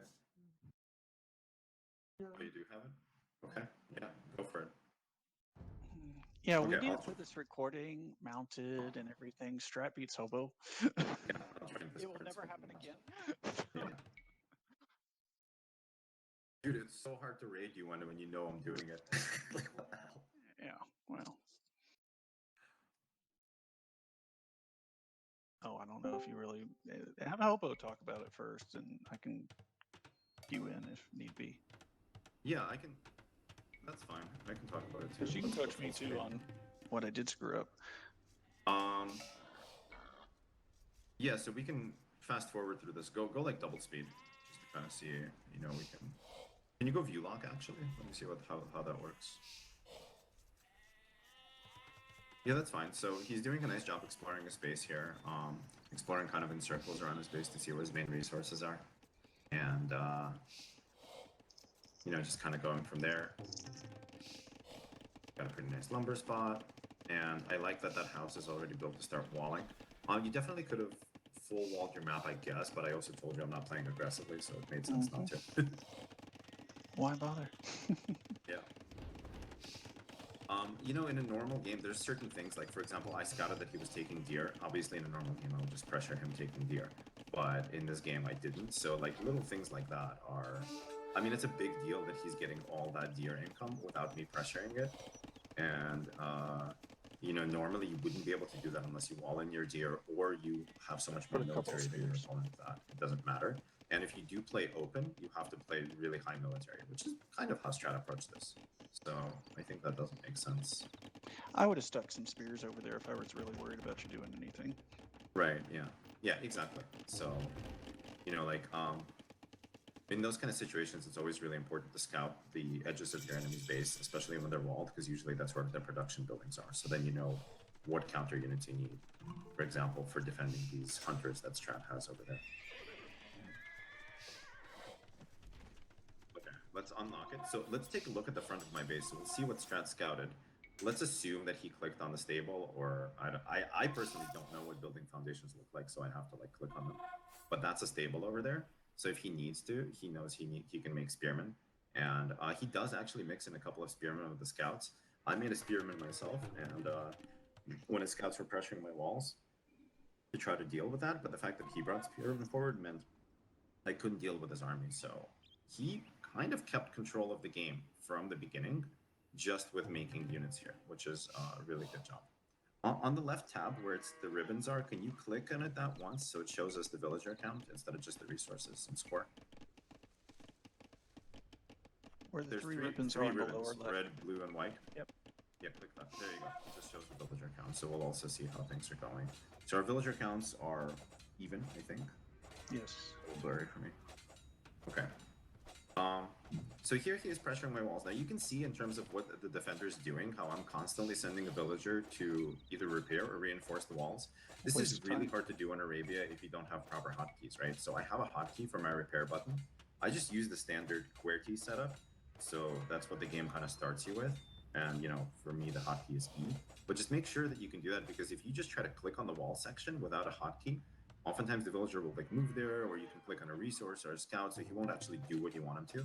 So having the proper hotkeys really is huge for being able to actually make your units do what you want them to do. Here, Strat is doing something really good. He's attacking downhill at a wall section with those scouts. So that means he's doing 25% bonus damage to that wall section from that uphill attack, which is why it's going down so fast. My villagers get here barely in time, and they do repair it. This is what's so difficult, really, about the Arabia in terms of playing defensively. You saw how Strat's just aggressive play allowed him to kind of like pressure these hilly areas, and then it's very hard for me to defend against that, especially without proper upgrades like bottom ground. Here's also one thing to think about. You are 2 villagers down. At this point? Yep. Because you've No, got them we're the building. same. No, you've got them building. They're not building resources. All of mine are organic yes, resources. Yes, that's absolutely true. I mean, they're building buildings I'm gonna need anyway, but yes, that's true. I did lose a villager to a war this game too, so there's all kinds of disasters going on. Can we take a look at Strat's base just to see how he's kind of like finding things out? So, I assume that's where the berries were, where you have the 5 farms on the left. Yep. Okay, so that's really nice. I would have liked to see either a second lumber camp somewhere else, or a rebuilding a lumber camp closer to the trees, because at this point you're starting to long distance chop. Second lumber camp is really preferable when you're playing open, just because oftentimes you'll get pressured off of one by your enemy if they're playing in any way aggressively. But other than that, the base layout looks really nice. The gold miners, something else you can do when you're playing open like this is you could have built a few palisades around the outsides of where your gold miners are gathering gold, just to wall them in and keep them safe in case they do get raided. I know when I raided you later with scouts, you had spearmen, but like I said, I was playing super passive, so this is not, you know, in terms of how you're defending your base from an enemy that would theoretically be aggressive, this is like too easy mode. Yes, I'd agree. This is playing the player. Yeah, and listening to him. Okay. let's fast forward a bit again. So basically, we have a walled-in player and we have an aggressive open player. This is very standard. He sent in a spearman to chase the scouts away, and now his scouts have come back to chase away these raiders. When you're playing open, you have to chase with army. So this is all very standard and well done. Now Strat gets to Castle Age faster. And a part of this is exactly what he was saying in terms of like, my villagers are running around walling all over the place and distracted by dealing with pressure my enemy's putting on me versus gathering resources. While his villagers are perfectly gathering resources with almost no distractions. So this is a huge edge, really, already. And him getting to Castle Age first allows him to get his villagers forward and build a siege brick mill, right? And immediately, this puts him in a position where he's building it on a hill, which is great, because now you can shoot downhill. He destroyed a lot of buildings with the siege. And for me, when I was fighting back, I had to shoot uphill at his siege very often. So that was super inefficient. Let me see what you're doing back home. Are you adding TCs at this point, or is it later? Later. Okay. Yeah, I Wanted to like keep how up the you played pressure. this, because you basically took control of the map, took control of what I was doing, and then expanded economy. So I thought that was really well done. The only thing is right now your eco balance is way too heavy on food, so I mean, I don't even know what you can make here. You could even spam out a bunch of light cav. If you have Which a I market, I did. would buy gold, but You'll see the light cap coming in a minute. yeah, okay, that makes sense. Yeah, and you're getting the speed upgrade for cavalry, which is a food upgrade. So, you know, the food is also, like, useful for upgrades, so. I think in terms of just your eco balance yourself, if you're going to play knights and mangonels like this, you need a lot of gold, so you should have taken some of your farmers once you clicked up to Castle Age and send them to a gold mine. And then just add them Yeah, later I when you need them. was around this time and within the next 5 minutes, I'm having gold issues. So yes, I'd agree. User joined. I mean, you're having Oh, gold here's issues the now, fun where I you're got just not in. making units. Wick checking in. Hey, Wick. Hey. Sorry, man. I missed your training. No, I mean, it's still ongoing, and it's all recorded. Awesome. Yeah, we're going over. Strat just beat me in one-on-one Arabia. He was listening to me the whole time, but still, he beat me fair and square. So we're going over the game. This is a really nice raid. What upgrades do you have in your units? Can you click on one of those units? Ideally, you have an extra armor, which again would be easier with the gold. Yes. But the raid, regardless, since I don't have Botkin arrow, it equals out. I was wondering why this was so hard to defend. It was so wow, just disaster. Botkin arrow. That's so funny.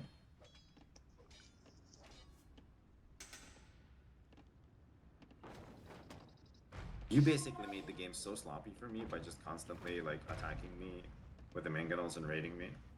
But now you've got your unit production really going. I mean, you still want more on gold, but I like the fact that you're using the fact that you have a ton of food to just make a lot of light cav. Light cav are also good versus archers, relatively. That scout got a few kills. Yeah, I did not see that scout. Yeah, he was a bit of a hero scout for a while. Okay, and are you adding TCs at this Spearmen are point? no use. Or not oh, yet, that- still. Wait, where are we in the time? Those 3 villagers on the wood right there are gonna go to stone here in a minute Okay. with the town center.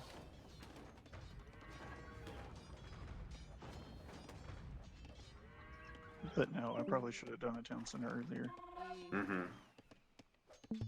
I kept having wood problems, and now I know why. Is that damn scout? Yeah. Yeah. Killing your wood villagers. But also it's the eco balance. Like, this is something I was sort of talking about, you know, like being willing to pull off your food villagers. You've just created so many farms, and you're just at no point really using that amount. But you still have 1,000 food, even though you've made a bunch of light cav. So, I mean, I feel like when you have a ton of one resource, the simplest thing is just make a market, balance your economy, you know, do whatever with it. Where are you queuing villagers to? Is it to wood? Yes, at the moment. Okay, that makes sense. Yeah, so we're both making plenty of mistakes here. Like, for you, the main thing is eco balance. For me, not having Botkin arrow with crossbow is just a crime. Terrible. Yeah, and losing this mangonel here is just wrong. Yeah, well, I wasn't heard paying that one attention. and shot it down a little bit, but then you picked off my mangonels, so I got your and archer. you killed a bunch of. Yeah, I didn't realize I was still in range. You got a couple more good shots. You know, so I'm in like just major trouble here. I'm getting myself raided pretty heavily and just fighting uphill a lot of the time. Yeah, let's speed through this. I feel like we don't need to go slow.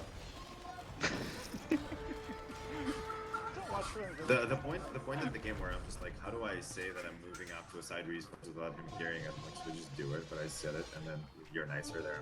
Okay, this is... I can't even like do anything sneaky. Oh, That was really nice for me. Yeah. The 2 for 0 shot, but I'm just so behind in units. Oh, you're making a TC there. Okay. Can we see his eco? Look at what's going on. Okay, definitely he didn't win second lumber count. That's beginning to be ridiculous. That lumber operation there. No. And I would say I like your TC on the goal. Can we go to that again on his base? I like that TC on the goal, but it could be in front of the goal, like where you're making that archery range, just in case I raid. You know, it's sort of like the direction I'd be raiding from. Here. Or to the left of it, so both protect the gold a little more. And then, can we go to the north of your base, your main gold mine? This is another really good spot for TC because it would protect the main gold and the front of your base. You did make a TC. Can we go more north now, where he's stealing one of my stones or something? Right now. Yeah, like way near my base. Yeah, there's a TC here on the stone. That's a bit of a suspect TC just because it's near. I think there's stone there, or there was stone. Maybe you mined it all now. I mined it all. Okay. Yeah, but like now that you've basically mined the stone, that TC is not useful anymore. So that could have been a mining tech, you know, or at least a TC on wood and stone, just so you can get more resources. But that's just like whatever. Mainly the critiques are in macro here because I feel like you did pretty well in terms of fighting. You know, you realized I had mostly cav archers, so you're starting to make skirms and genitors, so it's like really hard to raid you. Besides which, you just have enough cavalry that I have to run all the time. I still didn't have mod command for this one, so like every fight I tried to take, I was losing. And the castle is the end of the game. Yeah.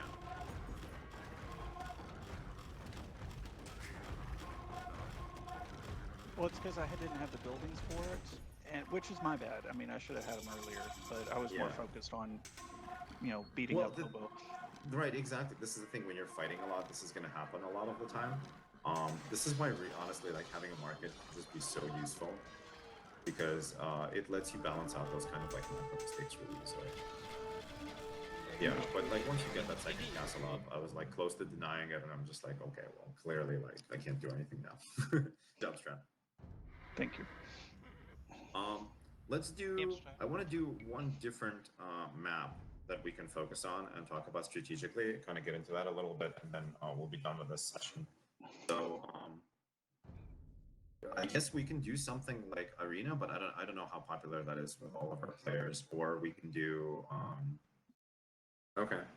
I'll say this much. Let's at least play with the intention of both going for water, just so that we're taking advantage of the fishing in the early game, and then potentially also competing for docks in the mid game.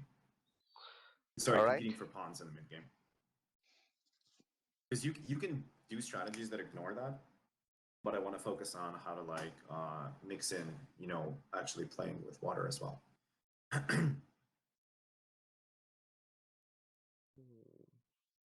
Let's choose civs. So some civs in terms of like civs that have a bonus on water in general are always going to be good on mixed maps. And then there's certain civs like Lithuanians is what Strat chose, that civs that have a really strong Dark Age start. So for example, Lithuanians get extra food. So one of the things you can do is you can send a lot of your early villagers to wood, get your dock up a lot faster, and get fishing ships faster. So Strat, if that's what you want to do, you can play Lithuanians. And then Japanese have cheaper camps. Their fishing ships collect food faster. They're really good. A civ like Celts, for example, which gathers wood faster, is going to be good here. Italians have cheaper fishing ships. There's all kinds of civs with bonuses. If you want to play with civs that are going to battle for the ponds more aggressively or battle for water more aggressively, you can think about civs with bonuses to their ships. So Vikings, cheaper ships. Byzantines, stronger fire ships. Portuguese, more hit points on their ships. All kinds of civs like that. So let's just make sure we pick a civ. Sticks up to you. that's good on water. Hobotus, a quick question. Yeah. How is Malay on this map? Malay can be really good, but the thing is, they're harder to play than a lot of other civs because going up in ages really quickly can be awkward because you don't gather a lot of resources during the transition. But I will say that late game, if you have control of the ponds, you can add fishing traps, which provide insane amounts of food and not have to focus on your farming economy. So they can be really good on this map. I've actually played a ridiculously epic game with Burgundians versus Malay, where it was like an hour and a half game. I had Flemish Revolution. He had 2 pawns and insane amounts of fishing traps, and eventually his trash two-handed swordsman and just a mixed army wound up overwhelming me, even with me having most of the relics, going through the full Flemish Revolution, having the full Burgundian tech trade. So Malay can be really good, but I would say they're a lot harder to play than a lot of other civs. What are you picking, Goth? All right. So mixed map, right? What should I go for? I would say one of the most standard here is Japanese.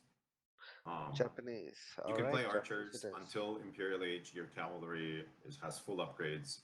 You can also do men-at-arms rushes that are really effective. Besides which, your eco is really nice because of cheaper camps and more effective fishing ships. Yeah, Huh. and they're tanky too, I guess. So difficult. The fishing ships are tanky, yeah. So if we try to kill your pawns, it's harder for you. All right. Japanese it is. Okay, let's do it. User left your channel. Just help you out with the start. Okay, go ahead. Oh, house. No house. Oh, yep, shit. Forgot about that. Like I said.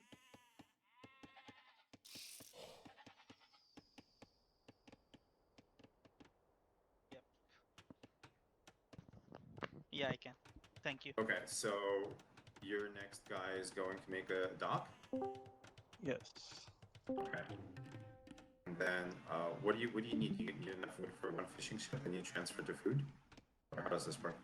Yep, exactly.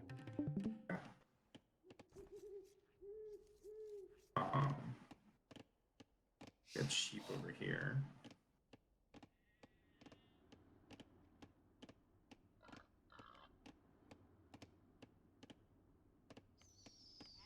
So we'll see how this is going. I'm also thinking that there's just so much to control in mixed maps sometimes, like 4 legs. That oh, his mods are gone. Oops. I might help you control water stuff. If you're behind, I will. Otherwise, I'll just play it normal. Okay, so you have enough. Now you're transitioning to sheep. Okay. User joined your channel.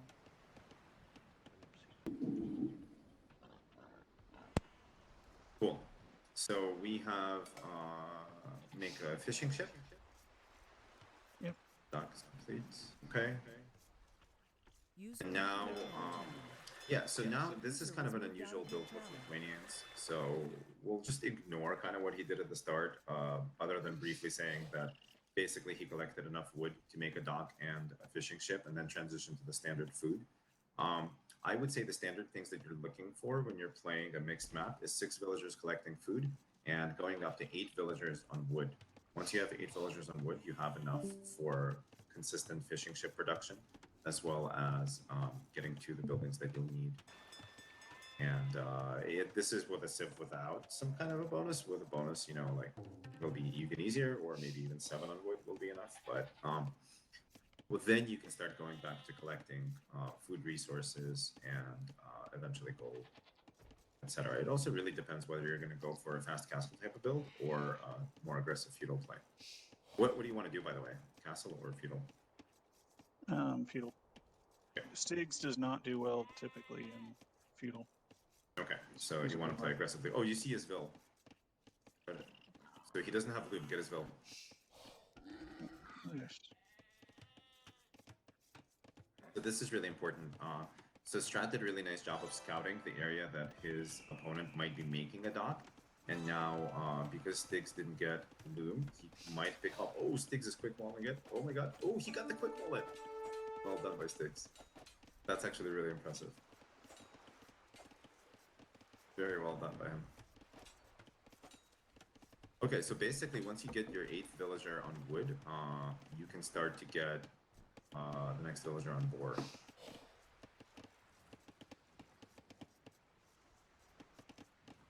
And from here, it's basically a normal game. Nice job. This little spot here between the wood lines is perfect for a house, by the way. For continuing to wall your base.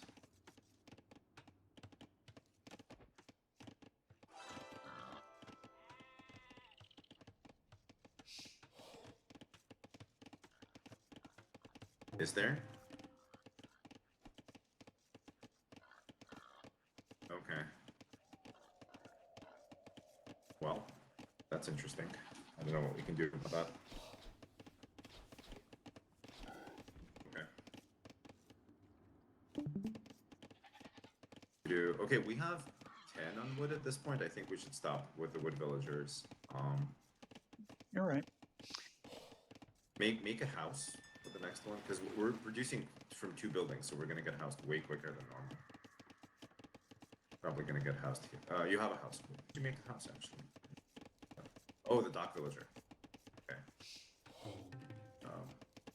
Assistant fishing ship production. Now, is your plan to attack on land or to go for his pond? Both are viable options. Uh-oh. Getting your villa attacked. And you don't have loom either. At this point, I would just cancel your villas and get loom, honestly, when you're being raided like that. Probably okay, but yeah, okay, well done. Second boar. The guys at the TC. And, you know, at some point, like, you can use your scout he's nearby to check if there's a hole there. If there isn't a hole there, you're really nice and safe on the bottom side.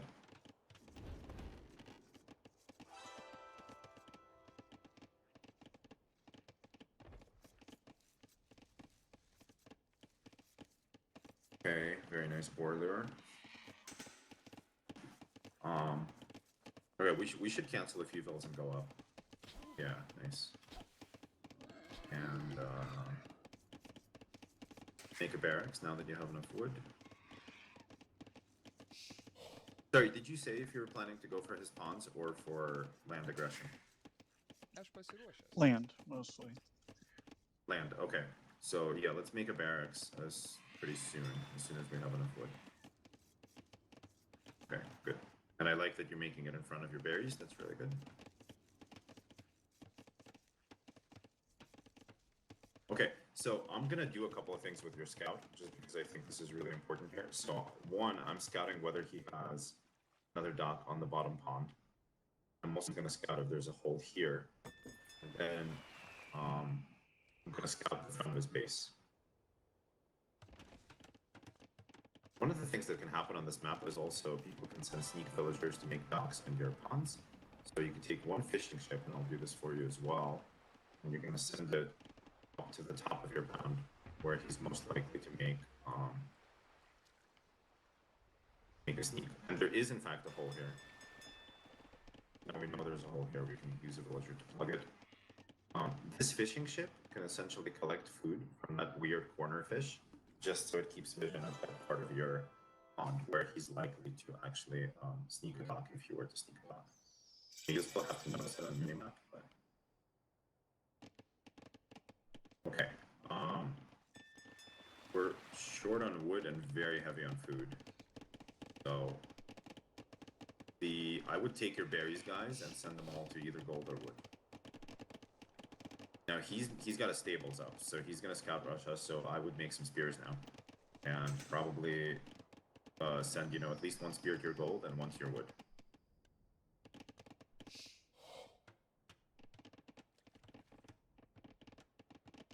Uh-oh. Our dock villager got caught. Damn, and then dock is at 90%.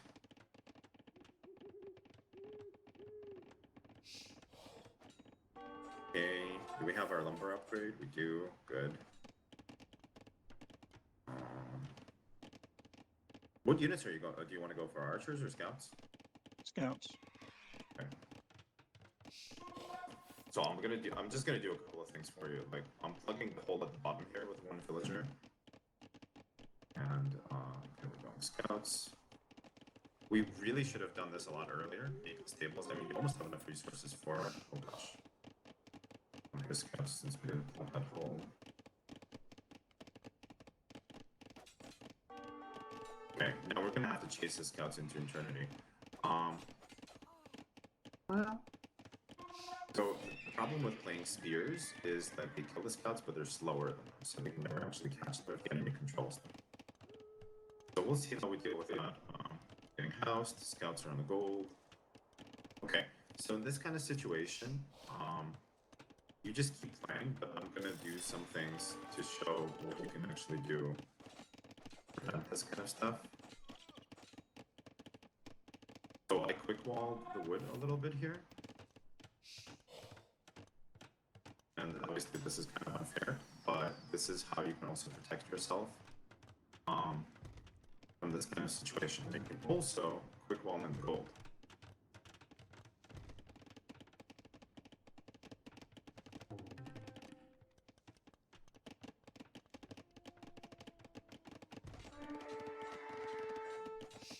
But this is something, you know, when you're watching the game, you can, if you're watching the replay, I just basically made all these walls around a bunch of vulnerable resources that Strat had. And I'm saying it's cheating because I'm taking control of his units. Normally this is something he himself would do. It's a lot to micromanage. But now because you know that the enemy has scouts, you have all of these safe resources.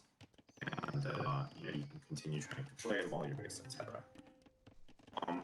At this point, you want to send your scouts to try to figure out what's going on in this base. He's got archers coming to you.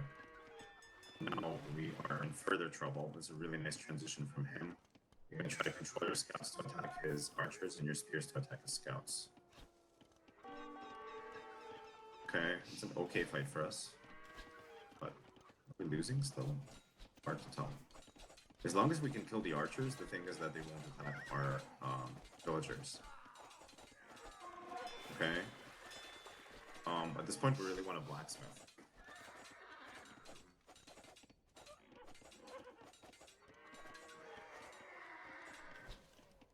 Okay, I'm gonna start helping you a little bit.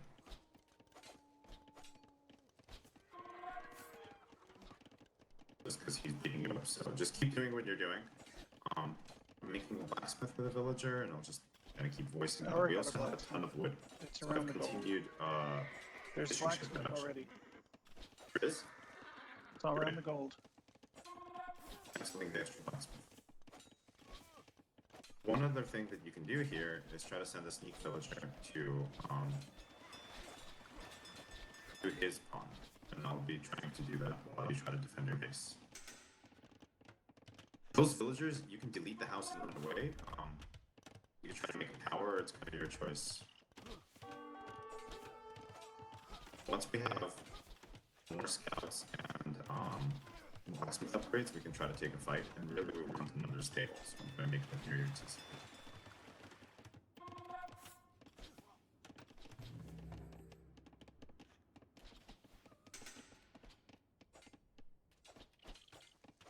Okay, Styx has a fire ship.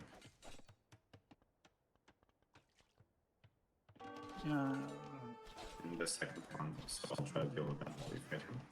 This is why I don't like playing Styx. Yeah.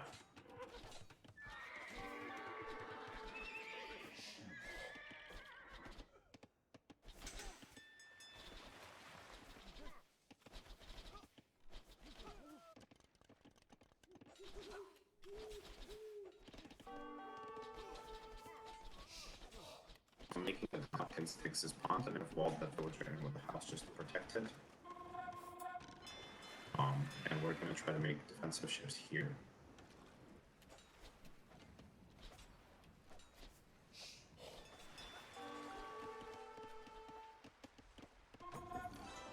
Okay, at this point we actually have enough skirms and scouts that we can try to fight this.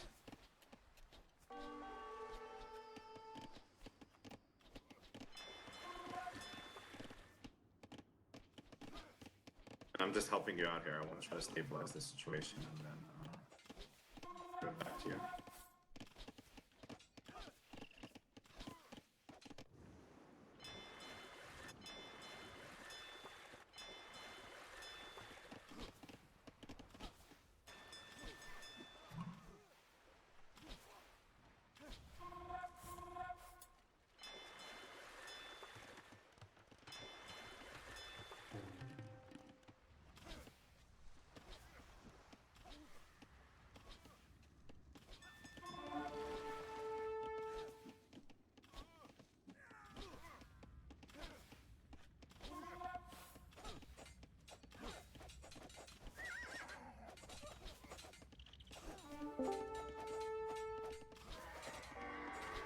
Okay, nice. We've cleaned up his army. We're on the way to Castle Age.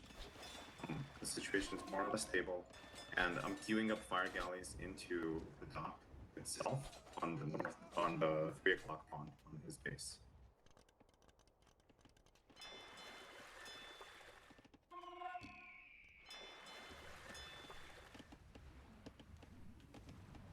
And you can keep those hidden until you have the fire galley upgrade. Or what is it called? User Fire ship joined your upgrade. channel. User joined your channel. Definitely lost a lot of vills, but we do have a lot of fishing, so too bad. Oh, he's won the game. Crossbow. Yeah.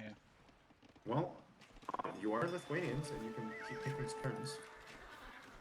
Okay, we're queuing up skirm upgrades. So what I would say is, like, take your scouts and try to raid him right now. Like, go somewhere around the back of his base and raid him, just so you can distract him. Don't fight his crossbows head on. And then you're gonna need a lot more wood. Do we have more wood? If we can get elite skirm, that will counter his No! Run away from the crossbows.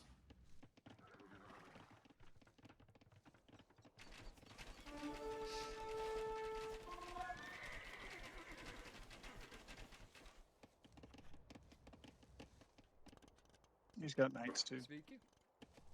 Oh my gosh. Oh, there are no upgrades on those knights. But Skirms won't be able to fight them. Should we mix in monks? I mean, it depends on our resources, right? We're already pretty strained. The knights have no upgrades, so you can actually fight them with TC fire and even skirms. There we go. We can get the elite skirm upgrade now.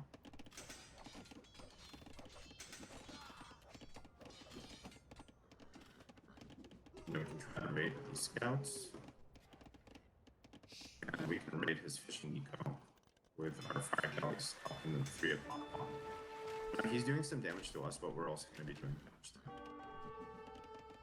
Okay, we really want to save these guys until they're elite.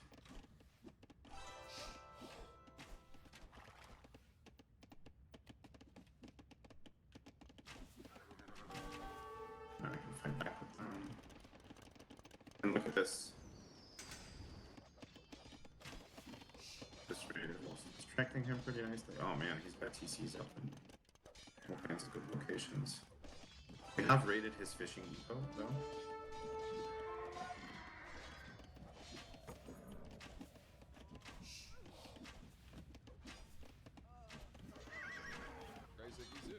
So see, knights with the upgrades actually do die to skirms. And I would say as soon as we can, we want to get a safe TC with mine, and then a gold.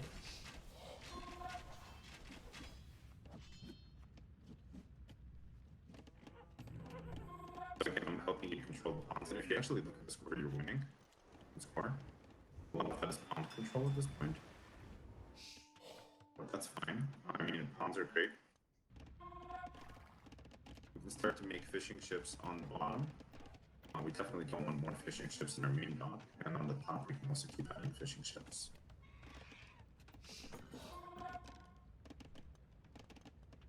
Even though he got a lot of advantages against us, we have control of all of the water, and we can start to use that to win control back on that. We need second skirm armor. That's super important when fighting against That's crossbows. gonna be good. I'm just gonna click if you have enough rest for it.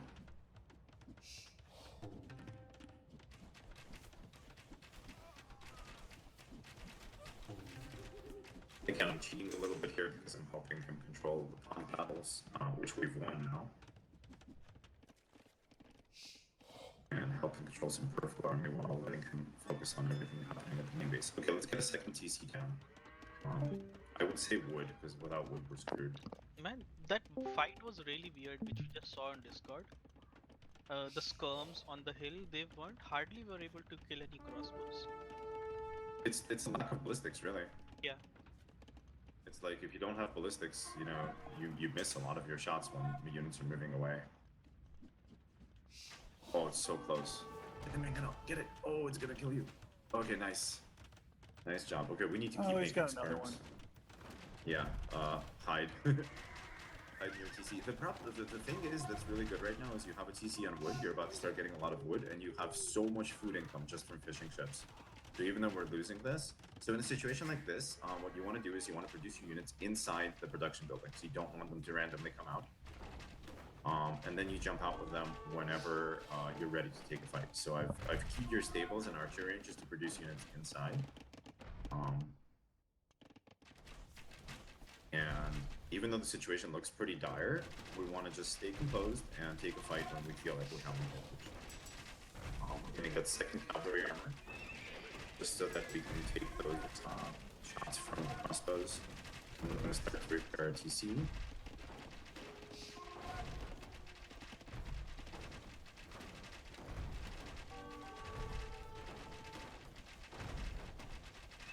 Okay, nice. Pick off the mangonels when you're not looking. Find the bills. Okay, the mangonels are picked off, so now we're sort of safe again. We're just gonna keep massing skirms and cavalry until we feel like we can take the fight.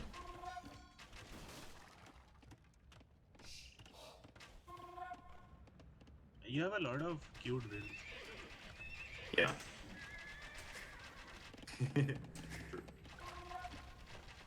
Like, This is a where funny you should situation because we have a have market all of at the water, and we have a really rough situation on land. Yeah, basically you need either a siege workshop or a market, and I would just make market, get wood, and Yeah, make yeah. siege. We're super low on wood the whole time. So we're getting there. Okay, you have a lot of units inside the stables also. Not enough to kill everything though.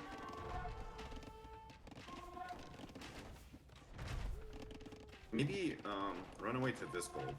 Super far and safe. But do it when he's not looking. Yeah, okay. So I'll do it right now while you kill the mangoes. Oh man, he's defended that mangonel really nicely. Surrounded it with archers.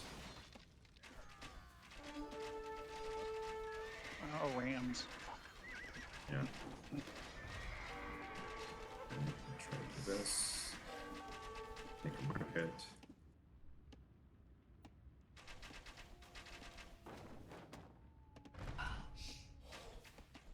By the way, just so you know, this stable has already like 4 units queued inside it. So actually, it should help with a lot. That's okay.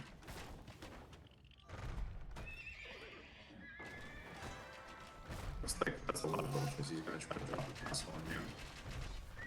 Get the mango. Oh.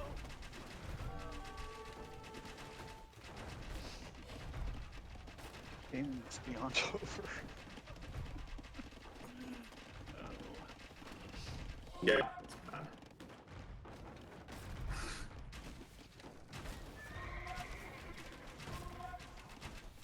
Okay, I'm gonna try to take over and see what we can do.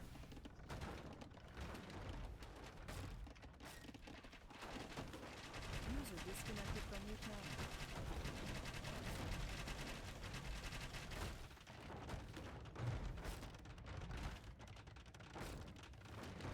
Okay, I've got this cavalry killing this mango here. The only reason I'm not quitting is because of how much water control we have. So we actually have so much income from that in a way we have a lot more than it seems like we should. We also have a lot of upgrades on our key units. I can't get any damage with these guys. I'm going to try to go raid.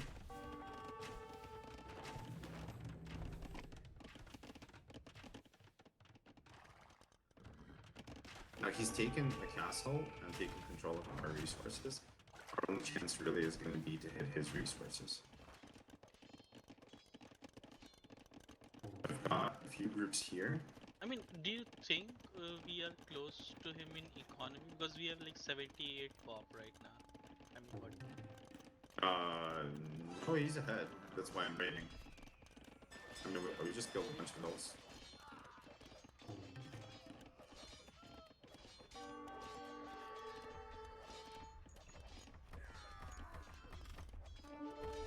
Ooh, sneak stables. Like I said, without fishing eco, this game is completely over. But we do have fishing eco, but we still have a bit of a chance.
The only real thing, there's like two things that we have going. He's playing open, so we're able to keep raiding his eco.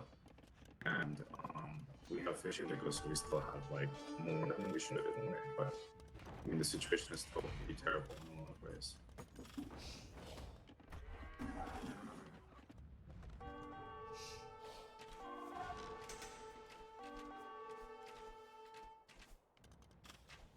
I found our gold up north. And now it's over. Once the Oh my god. Disaster. Yeah. Yeah, he just has so much more score at this point, I think we can surrender. This is another way that I look at it. Like, we had a low score. We had a closer score, but like once the enemy starts to get this much score, you know, and they've done something like found one of the key sneaky areas, we're in much more trouble. So even with both of us controlling it, I think we can call it here. GG? Yeah.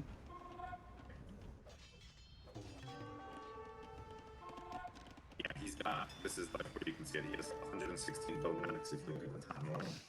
He's got a massive advantage over what we've got. So, well played by him. I mean, even with me helping out, you know, to like kill pawns and things like that, I think that was the main thing I contributed, other than a little bit of quick walls and advice. He did really well. I would say the main thing is that he just did a lot of the things that we were trying to do on land, but faster. So because he was the aggressor with, you know, we wanted to play scouts, but he was the aggressor with scouts earlier, he was able to pressure us earlier, and that started to give him a decisive advantage. We also didn't full wall. And I feel like if you don't full wall, you just have to play very aggressively, tons of units really fast. But interestingly, and if enough, like I'm looking at his map from a bird's eye view now, and there's a lot of idle economy and dead villagers just from our raids. And that's kind of what he was doing to us all game before the end here.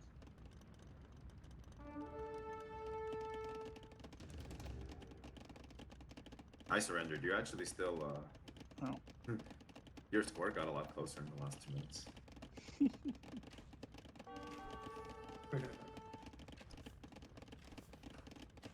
Oh. Yeah. Could have done that. Could have popped out with them. I mean, it's close, but it's definitely like a situation where, you know, he just has more of everything. We have 1 TC, and it's really hard to rebuild everything. The fact that he has castles around also gives him a big advantage. GG's, man. Yeah, GG. Stiggs, I was cheating. I was Well played, helping him Sigma. in certain situations, controlling units Right. when it looked bad, trying to Not recover. my best game, but yeah. Yeah, but I mean, you did really well to control us on land. The interesting thing with like a map like this is it's similar enough to Arabia that on land you basically play the same way, but the added complexity is that on water, if you kind of watch this game, like we did really good on water because we were able to push all of his pawns, and we have all 4 pawns right now. Yep. Our biggest problems were that we just kept losing villagers on land. If we actually had more wood, we would have had a lot more fishing traps at this point. And realistically, like I would say if he didn't have the castles up and all these key areas, like he took 2 of our golds away with a castle drop, which was really good. killed our gold villagers on the side, we would still have somewhat of a chance in this game. But without any gold control, there's just not enough going for us to continue here. Also, like our villager count is 36. Outside of the fishing ships. Well, how many fishing ships do we have? 22. So it's still like, only 58 Yeah. with the combined. How many villages do you have by the end? Right now 110, but you guys killed so many with raids. Yeah, that was also me. I started like raiding with different groups of knights while he was defending, and I'm like, okay, we can try to kill villas here and here.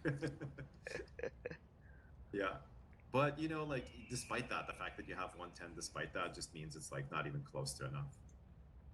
Yeah, I had like 6 TCs towards the end. Yeah, yeah, exactly. So you basically, once you have enough eco to replenish the villagers, at this point we're just trading knights for villagers, which we don't really have the economy to afford to do. So makes sense. And this is I think this game is a really interesting game. We can even post the rec maybe on the Discord page, because you can kind of like look to see what advantages certain things did for people, because we won the water but lost the land. And there's merits to both. I would say the main strategy aspects of what we were doing with winning water would have to be complemented by something like getting TCs down on land to protect our key resources, and Right. even more ideally getting castles up. So one of the things that sometimes I do when I know my game plan is playing heavy on water on these kind of maps is when I'm going to Castle Age, I put something like 10 villagers on stone, and then I just make a castle to protect some super vital area of my economy, and then I'll make another TC, which also keeps collecting stone, make a second castle. This is kind of ideally, the game flow might change that.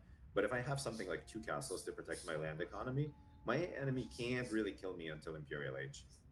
And if I can take control of the water while doing that, it keeps me safe. However, the way this game went is also the way a lot of my games have gone on mixed maps, where when I'm focusing on water, I just don't have enough attention, enough units on land to protect my main economy, and it's like this is what happens. You wind up losing like your main base while you win all of the water fights, and in the end, you've won all of these battles but lost the war. So this is an interesting game. I think a really good example of how water games can go. From both By the players' way, guys, I have perspectives. one thing to add and one thing to say. Yeah. After this video of this series goes out, I will be so much happier because last time Styx beat me, and today, in this Yeah. episode, Strat beat Hobotus, and then Styx beat Strat. So I'll be so much happier. So far, Sticks is the big winner of these episodes. But that initial quick wall was awesome with the dog villager. Oh yeah, yeah, Oh yeah. god, that dog villager surviving was. Oh yeah, that was an amazing quick Has wall, dude. somebody has their mic going Yeah, yeah. on Discord. That's the kind of things where like you can try, like you can literally. I think the best piece of advice I've ever heard about that is you just like try it every single time there's a chance. So Yeah. you're gonna fail and you're gonna fail and you're gonna fail and you're gonna fail, and eventually you're gonna get half a quick wall, and sometimes it'll actually start to work. I mean, it's gonna take like a few hundred games probably to get to a point where you actually know what you're doing. The other version of it is you go the more kind of like studious approach and just try to practice that sort of thing in like one-on-one games against the AI. Just like practice quick walling or practice, I don't know, like when, for example, play open, and when you see the enemy approaching you, the way I made small walls around Strat's resources, around his gold and his wood, you're like, the enemy's approaching, try to make those walls. And at first it's going to be really hard, but eventually when you can plug all your holes as the enemy's coming for you, really helps to defend you. It was going to save us completely, except Stiggs did a really smart thing by switching to archers right behind his scouts. So then the archers killed all the villagers inside anyway. So didn't work out too well in the end, but versus a pure knight player or scouts player, it's a really effective tool to be able to use buildings to wall up. By the way, on the quick wall topic, I've seen a very interesting video. So there's theory behind the quick wall as to how you should like move your villager on a grid map, on a grid mod, like to quick wall. That's a very interesting video. Maybe I'll share it on Discord. Cool. Yeah. Yeah, that sounds good. Cool. Okay. Well, any other comments about this game or questions about mixed maps that we want to talk about?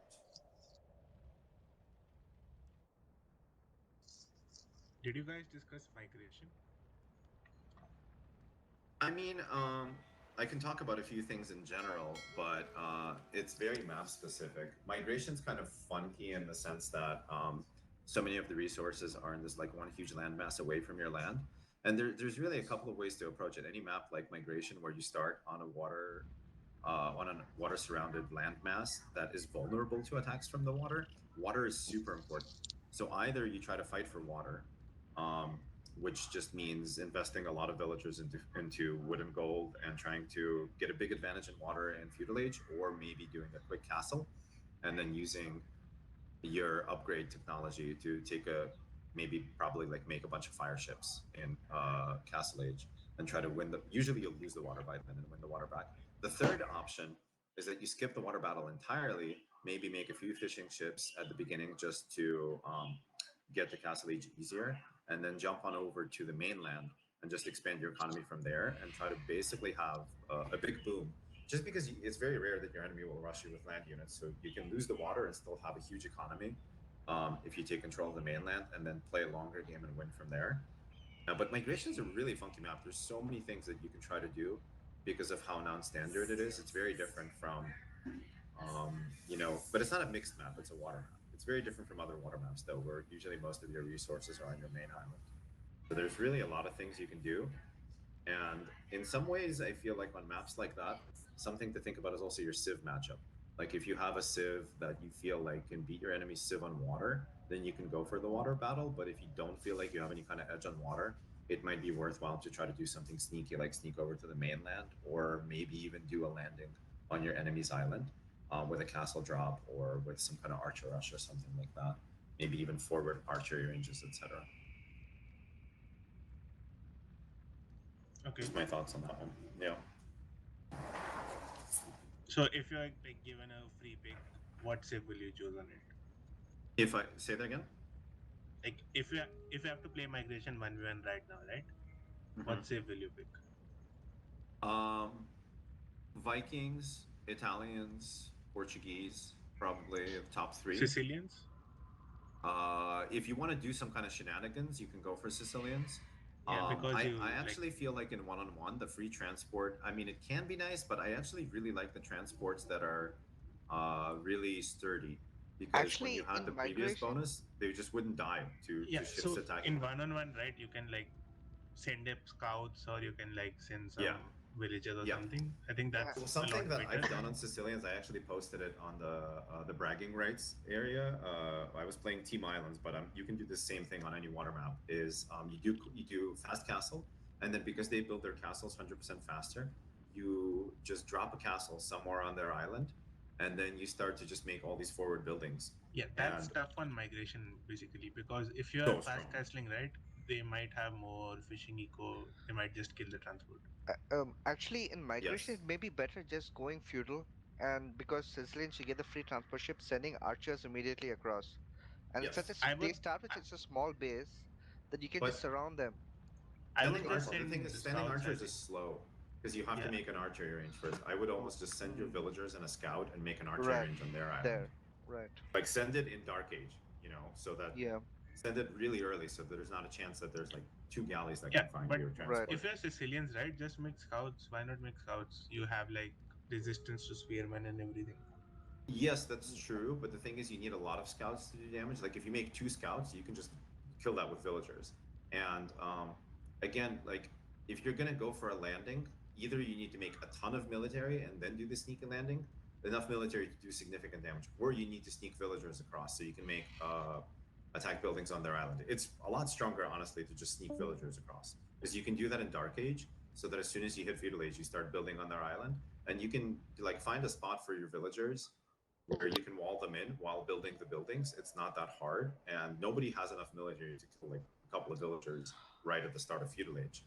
Or So actually, we don't need to actually build it in there. I mean, we can just build it on the mainland right next to their Yeah, island, right? that's what I And was then saying. just yes, on transfer it. migration you can do that for sure. Yeah. But yeah, that's I think better unless your transport gets like destroyed and then you are out of luck. On migration you can do so many weird things. Like you can go fast castle, switch economy onto the mainland, and then make sneak docks on the mainland and take over water from the mainland. There's like so many different things you can try on that map.